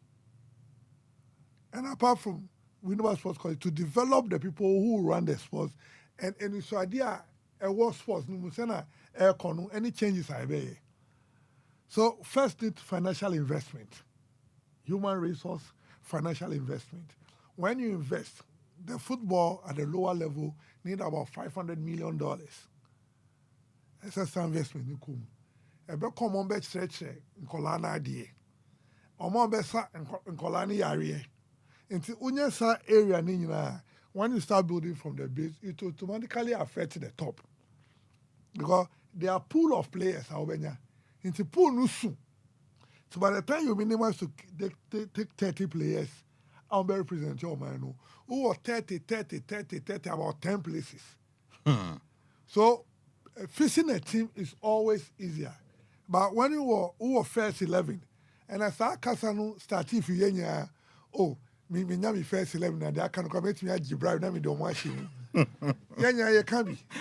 And at these are the offenses I can. But you don't build a first 11. You must build about 11 of 3. You must build about 11 of 3. But who first 11 here. That is why when you cast a class and change we need team. We named all this half only by rate of us who move fire, Moody educate here. You understand? Then we need to move technologically. Softwares.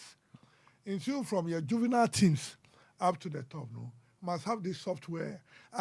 Leaks. Until now, my commentary. Data neighbor, tell the number of touches our player here, the number of surgery runs our here. Until you have a friend at 17, we can get right backs to say 50.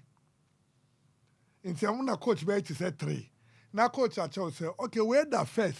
Our software so, but my type of game person, but never know that number 5 more preferable. So the argument here is straightforward. So we have a ranking system that ranks the players to score marks. In Chuka France, that's the system they deploy. You score position via marks. Until before season where you don't call heroes, or when we say you have 10 midfielders. Out of the 10 midfielders, the coach might take 6 to a tournament. The 6 must come out from the 10. Say, Obi, if he outside the 10 bar, I said to me, prove the work rate. Said the work rate, and yet they are doing catcher, and I yet they are who journalists and now pundits hopefully say, where they me penny game ball, and yet they are all penny game ball. They are on mining game in concern or TSC. If you are able to work around that area, it solves the problem. Okay. Now, when it can be, yes, we perceive they know, they don't know. They read and repeat in conversation to you guys. There's difference between studying and knowing, and difference between going to the internet and read.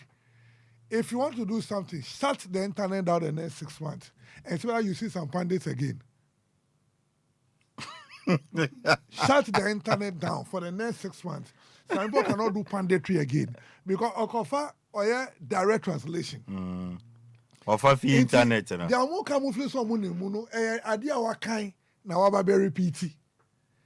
So there's a difference between, so a lot of them have read it and they are repeating what they've read from Arsenal website, Tottenham website, website, but any idea only say na here no. Inti about training, own training on internet so a language, a coding. Met me actually Real Madrid finishing. Uba coach training sa say na no. But omuye bibi and some fine one who be doing internet so, but we are teaching the fine one. So most of the people we perceive they know do only read the fine one. But they are course, I met me actually train no catch us okay. Per train we no and your genesis you say. They will not post the genesis on the internet. They normally put the final product. And I find the final product na yedi jeji. Idea nyomo ye na ombenya sa de and ye nim. Ye nim. Wow. They are okay. Dear mommy, me who say, dear Wokan, you have a valid point. You call World Cup against South Korea. No? A similar incident. I see what game in him. Any Sudan ɛwɔ ha could do sent mansion last week ana meka say your proper game approach and I say game system anke deɛ see South Korea yɛ share no KC SIC Sudan ke besa hye. Yes, so in simple no the technological idea is the end product of what you see. I'm offering research no and your research and you'll be final work. So what was your plot? Wouldn't you final rubber no? So the problem is pandatory administrators only read what you're also reading on the internet without cracking the code. Over cracking code. No one maybe on your do here. Into when you are the end product, but you don't know the beginning of the product. If we want to solve all these problems, we should just identify, say no. Your DNA, your system, your structure, Sisi developing software, when you go to like Coral Stars, software, no, they came from a generation. Since you want to do generation, you can in 90 minutes you can decide to watch only one player. Okay. Since you want to be live coding, a board game no. Oni ukasa say yebesha mafia. Wusumu beti me share fia into block here. So we need to go back. So passively, when we're doing sponsorship for the clubs, when you engage at the boardroom, when you come home there, we should ask ourselves say about the way we saw them outside. So please let me tell you, they don't know it. Nobody knows it, and would like to take bad name because two move in hand. So met me about studio, Gaddafi introduction you. I see when he arrived here, he's looking at how he can make money. You understand? Into somebody who has been here, he doesn't know what it takes to take. Into Ushadena, so met me a top player. Now blaster bear winning. Why do you have the solution to win? And I'll be taking an insult. You understand? But when you don't have the solution and you look like you have, into the bar, I have to say, cap new year, IFE, and our people home.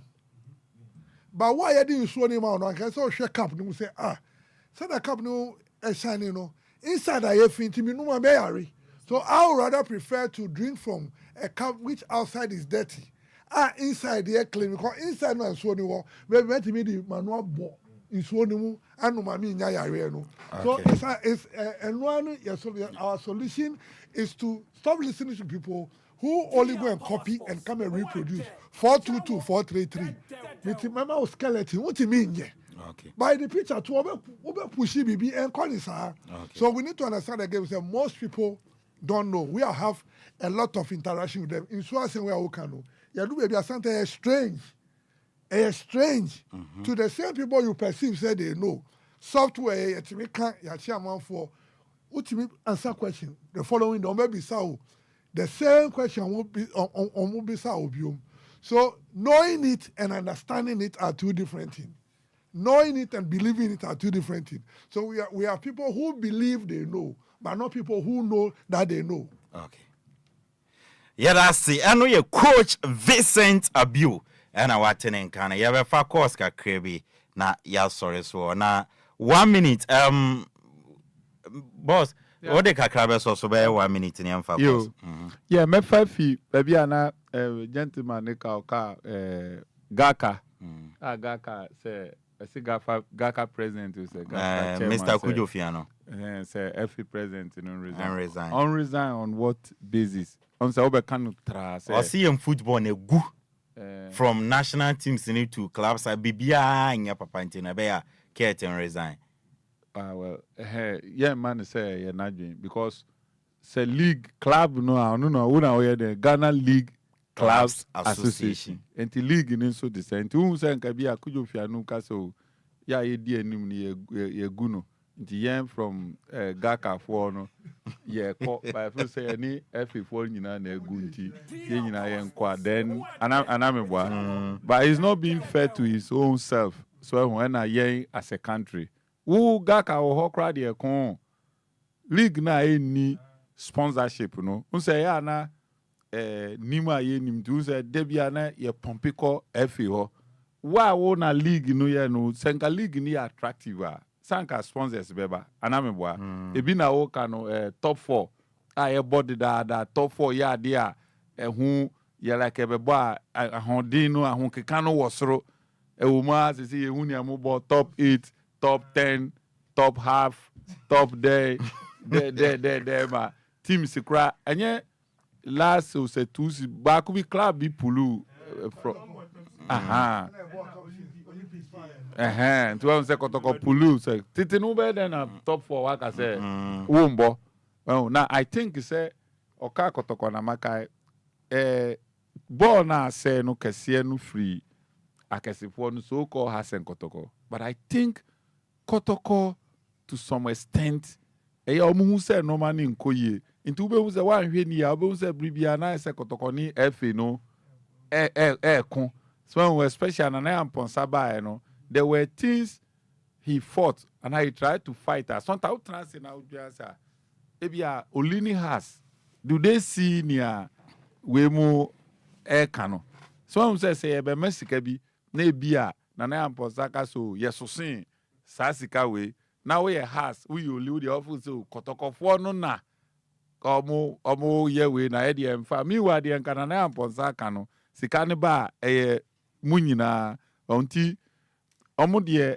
sometimes they try say ombetumi abi ba me hu so munya support no because I bet say F4 na be fa we nti say ombata enyemu yen leagues teams no ena bibia ekuo bia ohia akandifo ena ye yimu ena mu di yanim so ati ase enye ti say ket abeti ni kuo nti unim say obi ti say Kotoko any has nka omo wo power crash say who players are co teams mu na ya omutumi hwe ka say ekwan ben so na nansan mu de because the ya fa na ya di 2 year na ya has ne Kotoko players dream player bi am fa cap ma Ghana so what you say or great Olympics Kumasi Asante Kotoko Accra of Folk cornerstones we mu ne wise omo no mu players win caps there 4 times there di 2 year no omo nti sende wo ye bibi na enye yi aka we expect them say ombe chiro so there be o ye ni say we ye ni but obia edi okay of late Kotoko pene ya na wakasa but ne kasa onya support nti onu so ya na eja we ja okay whether say ano Mr. Gaddafi na ebusia mwatene nka enso so ewo sam radio yemfa course ne be ba ko mienu miensa bi na yen sorry so na DJ Marion Enfanyum embeto amoso 0593406565 and 0534050199 Tottenham and West Ham United about 1-1 but any just say Kudus Mohammed and chef first goal at the Ama West Ham United Bobo Kuno Pacho dini baby akasafi Apakan yes sir DH Chairman General Apakan mi bo abaso mi de IQ mkasafi kaswa nka IQ mehu dada mate IQ ntio me bo abaso pa no di wa ma cheche nsem mo ma Ghana football no senka mo metia enka be koso pa o de yemfa ni se obi o kire ade o mfa nse nezo obetima ko kire university ade a abe o nko school bi em kan wana Apakan ba chimbi sawa da bi ajo ko school ansa wetima kire ndase sana ya sisi ya Blasters coaches na mayo feutuado onkoti bedia trainer scout near the Blasters akwa command o hwe de ben pa no be o hwe train so na assistant coaches here obroni e ko fa ne be hu na nim kura ba ka se ko model obede no coach na o mane tumpo nso mane e peni ye pa de se e pe coach a wa ye bida obetime djuna ne na so we play mi fa wo mo wo ya kakra be se mapam African camp ene discipline Blasters mu ene na be ma ye betime aye bibi e sare e ko fe fa sa anu coach djuna se de begia si ya na Blasters ne be me da se ai kiben so me da se o freba woni nyame ntena mpacha odi ni ba bia kasafi Apakan pato ya frame fu mi semu wo Kantamanto side bra pani Apakan yeah me de kakra me nya opportunity amebusa FA president mesre na anti se popi na de Blaster eja na se won fa etinka mebusa sen ko be run Blaster se ya na deɛ teɛ no sɛ ɔmo kwa aburotira na ɔmo nya ate sɛ yɛfrɛ obi Mercy Taylor kei akwa no ɔbɛyɛ Ghana ni o ɔmo yɛnkɔdi n'akyi nkɔpa ne kyɛw saa ne yɛyɛ saa da bia blaster NDC ne MPP fo yɛ ha yɛn a blaster ne nyinaa yɛka bɔ mu de de ne kakrakra blaster nso agoragoragoragoro saa te sɛ mokula after blaster yampala me na me yɛ taxi driver blaster bobola yɛ the flag me nkrofo ne ade nyinaa Ghana flags ne nyinaa se sei ne nyinaa yɛ jai afakai yɛbɛserɛ ma yɛbɛserɛ mo yɛde nyankopɔn di serɛ mo ɛno ne yɛde di yɛ ni nti yɛserɛ no mo nsɛ no man afakai obi ntoa so why Merasi, obi beto so Mr. Fumpacho to aso mame. Ene na me to aso a me din the 49 na ba ko pe. Amansi FM Apakan. DJ Mario Adam for ba ko pe. Apakan, woni wa pan for no ho. Ejuma amabo ne ene no. The Ghana football. Say ye pese Ghana football e fa ne ntoma pepra. Mo program na mo ye ne ne no. Empenimfo na omo ho nsem o maka solutions omo di ama omo metwa program omo aye ne no na Ghana football efe no mfa nkwatena ho na wo muntie ensem a mo ka ne problems solutions a mo de maaye no omo fa enko na omo nye den omo fa enko solve your problems because Ghana football say che okreku edaye na opanda baako ka se okeku ebaye na wo wani suade hunu ani suade hunu na wo no se sei adani sika ani suade hunu no se sei adani ahantan ani suade hunu no se sei adani business a wo di Ghana football den what I say for the Ghana football business enti on kai na ti o on kai ba bi na wo firi baye che okọ bible ma ye wo papa bi wom se ahantan pa oya ahantan a no wakai ne ntuba gufi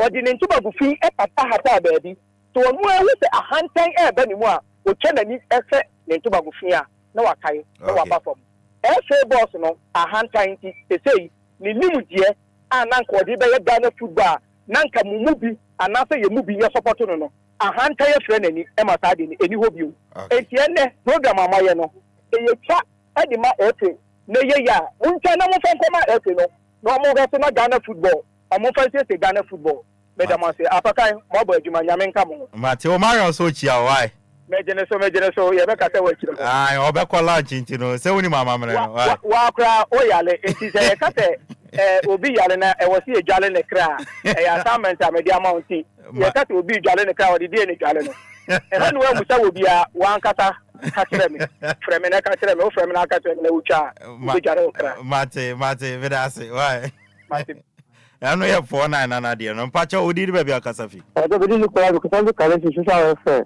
Nicholas Kaleshi enti o ma ye tra me bia me kan se so no ma dia local place na to na amu didi ka national place na tinu na da bless abeko so ket and front ama obi ama na so ma e to don come and follow local place am follow local coach that one dey be because we dey share esen time no omu nya local place and that for no ne isa med no mu na ombo local team but more is the business it's in Islam bebe makasa bebe amukasa munfa mukaje benefo no mun sani mun mai na blast tin ko mai be ma su bebe Islam pa nyame so ene ontra ye be koso aka ye adwuma no nti omo pa omo mfa ye be koso aka omo befa enso ye mpacha odi ni bebe akasa fi Apakan die yes sir Isa yo Apakan yo na etizan nyame adugo la nso e nyame adum sa shama boko bibia boko mate yenti we yani blasta no wongu no bia mpani bebe ntena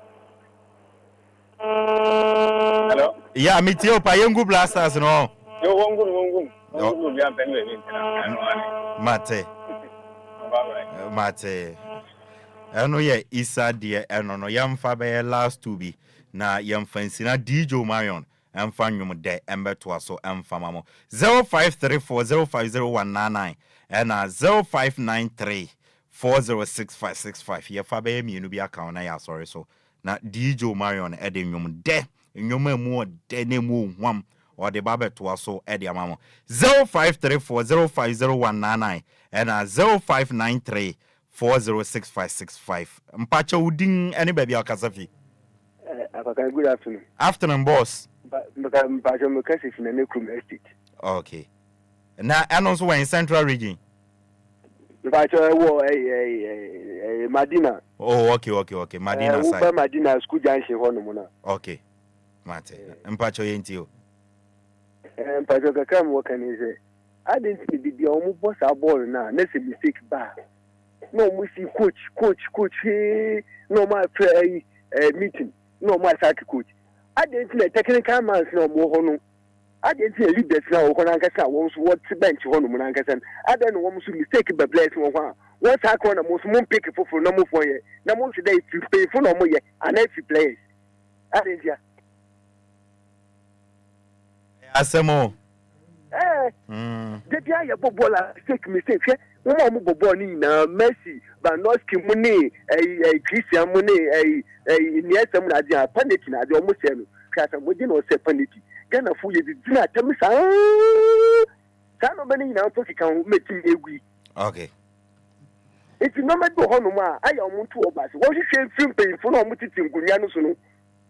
Skedie, blind. So what is it in Casimo? What is in Casimo? Man for Bobo, Ankasa, oh. Eso se wo nyiska wo betua blind wo da me penyi bia lembo board abeti board na che me 50 years ni ye bi mo Mate yada ase why pay from to bench no 1% chen. Okay yanso yada ase se wo free fee madina bai last caller for me we da bi went to me enyina so enso ne aye ide ye di sia no yeah sorry na DJ Marion e de nwom aba beto so e de ama utumi frɛ na oba de amefa wasaba pacha family. Hello Dabi on timenka ni aye de wasafa pacha last caller family. Hello yes sir pacha odi ni baby akasafi Apakan chairman general Apakan chairman general Namita obojima wo DLFM medase okay. Pacho Kasafri. Okay. Emos Ashama Pacho into. One thing is last time I was a mobile phone couple interview. Yeah, much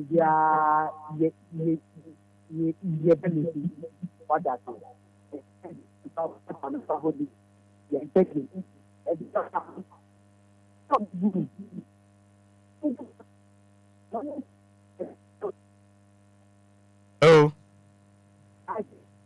Hello. Emos menton kay jinaye. Hello. Dabi Emos lines ne mo otemenka. Me too ka. Aha, afena atomu ye yentio. Wow.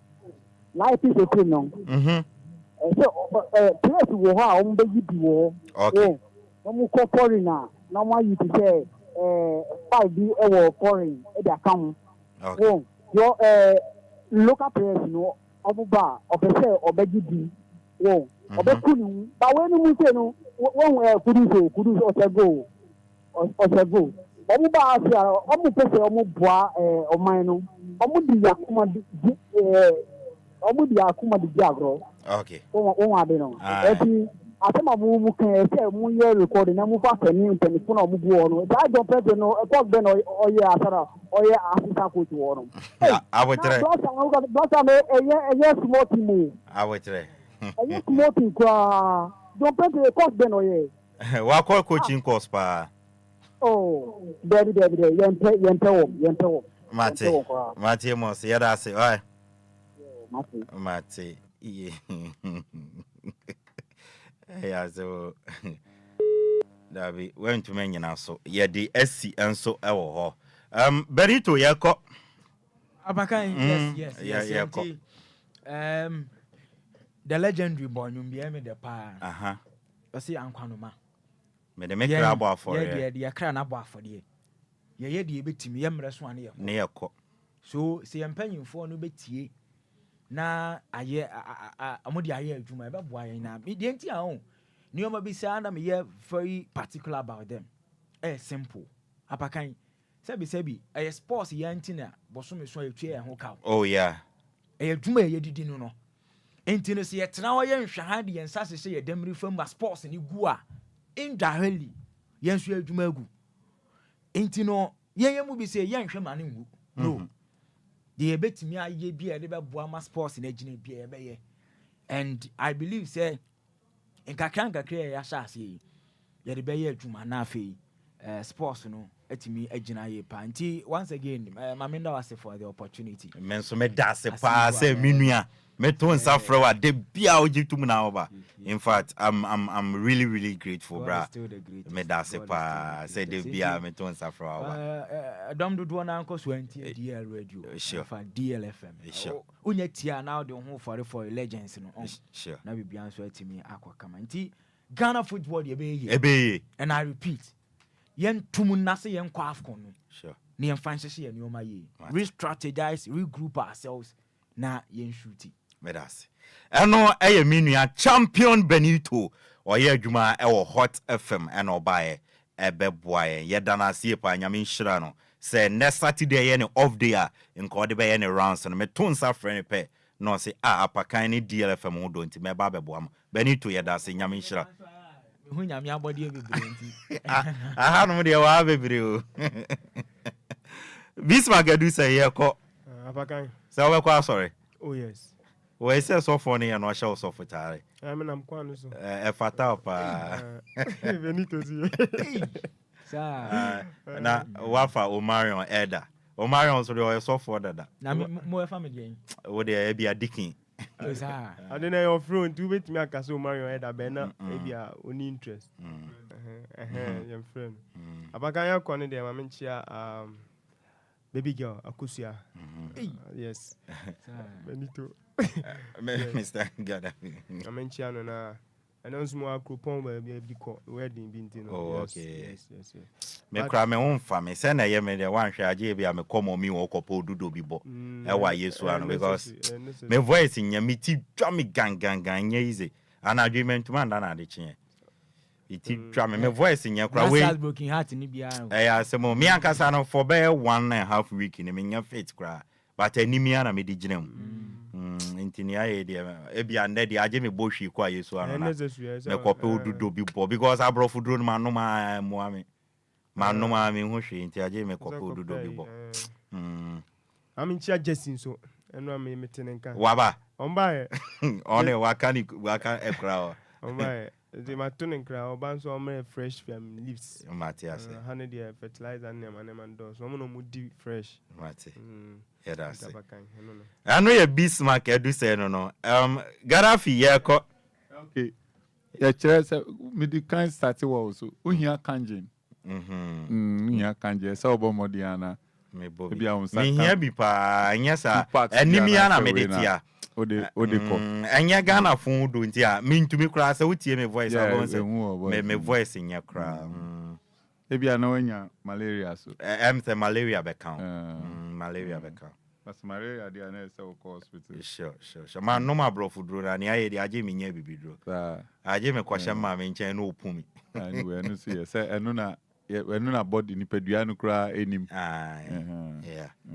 But nti ebe che tie for say omunkoso na omuntie de bia na say na munjuma tie no so yes ye beba. Sure. Days be na mo yes sports. Weekdays nya ba Saturday na your extended time pa but every day weekdays ni nyina mo sure weekdays ni say awia ya ba be 12:45 and ya bomu sa akosi say 1 bebo and anwumire ni so be 6:30 mu won na no o de to ha obeti en kan no ya Monday to Friday and after 6:30 to time and also 6:30 ya to be 7 mu won na obeti en kan and after so no Saturdays so about 9 to 12 anopa beti enka commentary bianso wo a ye nti sports no dey ye pa yes ye beti enso ani mu be se no an ye beti mi dia a kire ho ade sure nti message say Mobile University nti mo bo modern se mbenya Professor Kweku Tanona and one day and ba nutrition expert no ebeboa ma ni ebeye no because station no listeners no bibi out esa woman bibi extra sure nti send a gentleman kan sen kan yes mbe kan an konte nti so no a wo radio mu enti e de obi o fie de so hu say onte e kra nti we try say mbenya no ana nutrition experts bi and say nutrition and food science department you know so maybe we can go there near Chirom. Okay. So hu say net sure so prof I can't say so na say oni but yeah department e wo honti yenya not only in you but you soon you because in you are there or that's any bia num you several times every day and yeah once now here certain amount of water on daily basis until maybe next week next 2 weeks you know we'll get there where you be test you know na amount for so okay Mate ya dase enso coach dey me say oni obi din komo wa o man so ai yeah me hu kwa me nkro me di 59 years me hu no ntimo de mo hu no kra nti ye kan ye nso say tumi boni din ye nya anka yenso ya eti say ono nti nde ya yeti we yenso de ebe ye na da chi bi ye ni ho a omo mbeba o ye chi no nti ye de me ni coach de si ye ni sunu no nti wo frey na enim so station no ye nko agenda setting no eno de wo frey ye mba ye beba permit me afa say me ba wan na me ko but wa wo ye normal ye hu say be bo man ni de ye ba ye ni problem ye ko fi na o san frey so bibia banti ya mama konya say wow mumbra bioma ye beba yeah that's because it's the only way I bet me they build it on my Ghana on my bana na bet me ama ye man na ye obi amfi be bia mba mbema on my nye ye and I like the way young guys in so kasa no sure se mu bet me dig deeper some anytime a majority of the youth no mumu understanding of no man be yi sure because look omo mu di ani mu so mu fi ye mu no mu koye but because bra no wo ye mu no onim de ye enti no ko okonya position na on to me ye de eye no but sisi a wa wo kasa na wo hu de eye no se e be frɛ na munyina munim de eye a o multiply be force ma wetumi aye de eye okay yeah that's no Mr. Gaddafi na ne afie po ye pani Gaddafi o se ma me fa Mr. Nkan na ye ya nwa say yes yampen fo wa gudie no ye to nsa from omo ba ya nwa say ye nkola no ye nya akwanya ne omo eye adwuma ye sua de e di fi omo chan ye da mase pa coach won ya wogbina so Ghana Premier League all the best sure to the teams I think say league way then woman no this year you be call ending because Debbie baby aba and I think say Vision SC is giving some good competition to us Every league na the pa and who said Dr. Cheon so keeping a home record no into your small records everybody breaky everybody making and no never league near there so best of luck okay everything next week ko blasters ya yo madura say omunim ni on be everything next week ko no in attention be more of the Ghana Premier League no nti ano so ye bosha ye sha rabusia ye sha say ya bomu sa time na so ye corner DJ Omarion the workaholic akwa ipe adwuma Omarion o ye adwuma o mre nipa nie o sa be bom nwum sa nipa no se me pe adwuma oh debi anu ye Omarion baba to aso ewo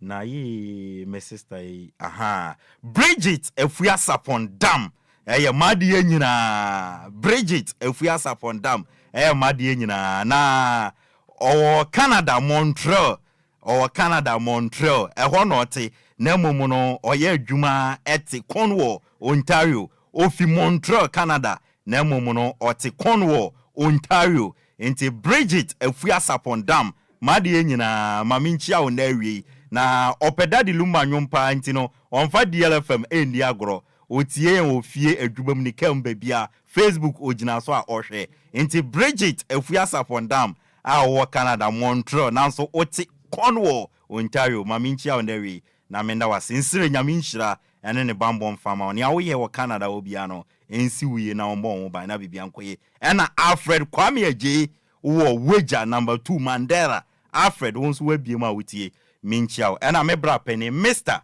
Kofi Ayenu Soate Ayensuano constituency ma minchiao ne wife Sister Mary ena ma kwesi kwadwo michia mu nyina owo me mame Mrs. Hannah Ayenu utie me live from Sumame onso minchia obibia utie na ohwe no yada wasese mo kan won afiti eye no nkron besi sambre aseda kese pa na mechichiri ni nyina na media ama DJ Marion se obon ye chidom produce yen ama ye di dwumedie ba DJ Marion aseda kese eye wo de nyame nhira wo ye pa na champion Benito minua from Hot FM nyame nhira na Bismarck edu se ye da se coach Vincent Abio ye da se Gaddafi ye da mu nyina se mo beboa ebusuame amedi dwumedie no chiame edin ameje so no ya yensu ano de hye Apakan GH the Blazer King DJ Marion ebebo nyom sa akosi se no nine bebo no nine bo a me sister Penny me sister Penny no na adwa silky enso e di ankwa no mababeto aso from no nine ekosi no nsia na fe DJ Marion asa take you over from no nsia bo nyom sa akwa kosi se 8 bebo 8 bo a na obofo Angel Michael enso di amansan su no abeto aso nti mesro me pa ocha men yu kasa fidie no emfan DL 106.9 that Lumba nyomba kwa ya me depa the greatest motivational song ever osi numso twen ope ni awom bia no numso twen ope ebe ano ena me DJ obibia makro obibia